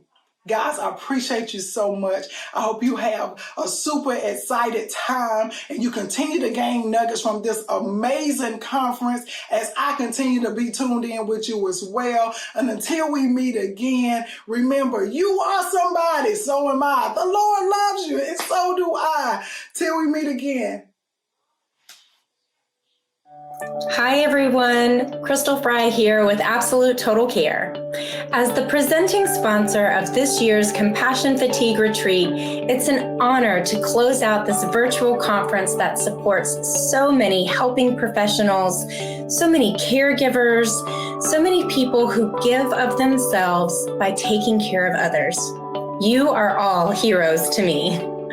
As a health plan, we strive to ensure the best care for all of our members across all of our lines of business, making sure that they receive the right care in the right setting at the right time. Absolute Total Care offers healthcare coverage for individuals in South Carolina who qualify for Medicaid, Medicare, those who are dually eligible for both Medicaid and Medicare, and for South Carolinians who are eligible for coverage through the Marketplace Exchange. At Absolute Total Care, we also have nurses and social workers and non-clinical staff who help provide care for our members. So we know firsthand the compassion that is required in caring for others. We also know how taxing it can be to care for others day in and day out if you aren't taking time to relax, refresh, and refuel yourself. There are mental, physical, and emotional aspects to caregiving. So it's important to address all three areas to make sure you can continue to provide the amazing care that I know you all give. We thank each and every one of you here today for what you do. What you do is truly vitally important to all of us because we're all going to need a caregiver at some point in time in our lives.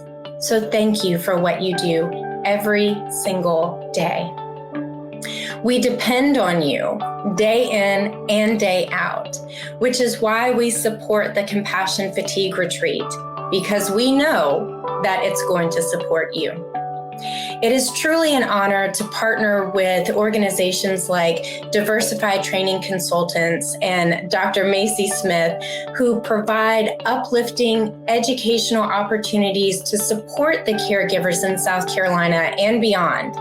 We're proud of you, and we think that you are awesome. Continue taking care of you so that you can continue taking care of others.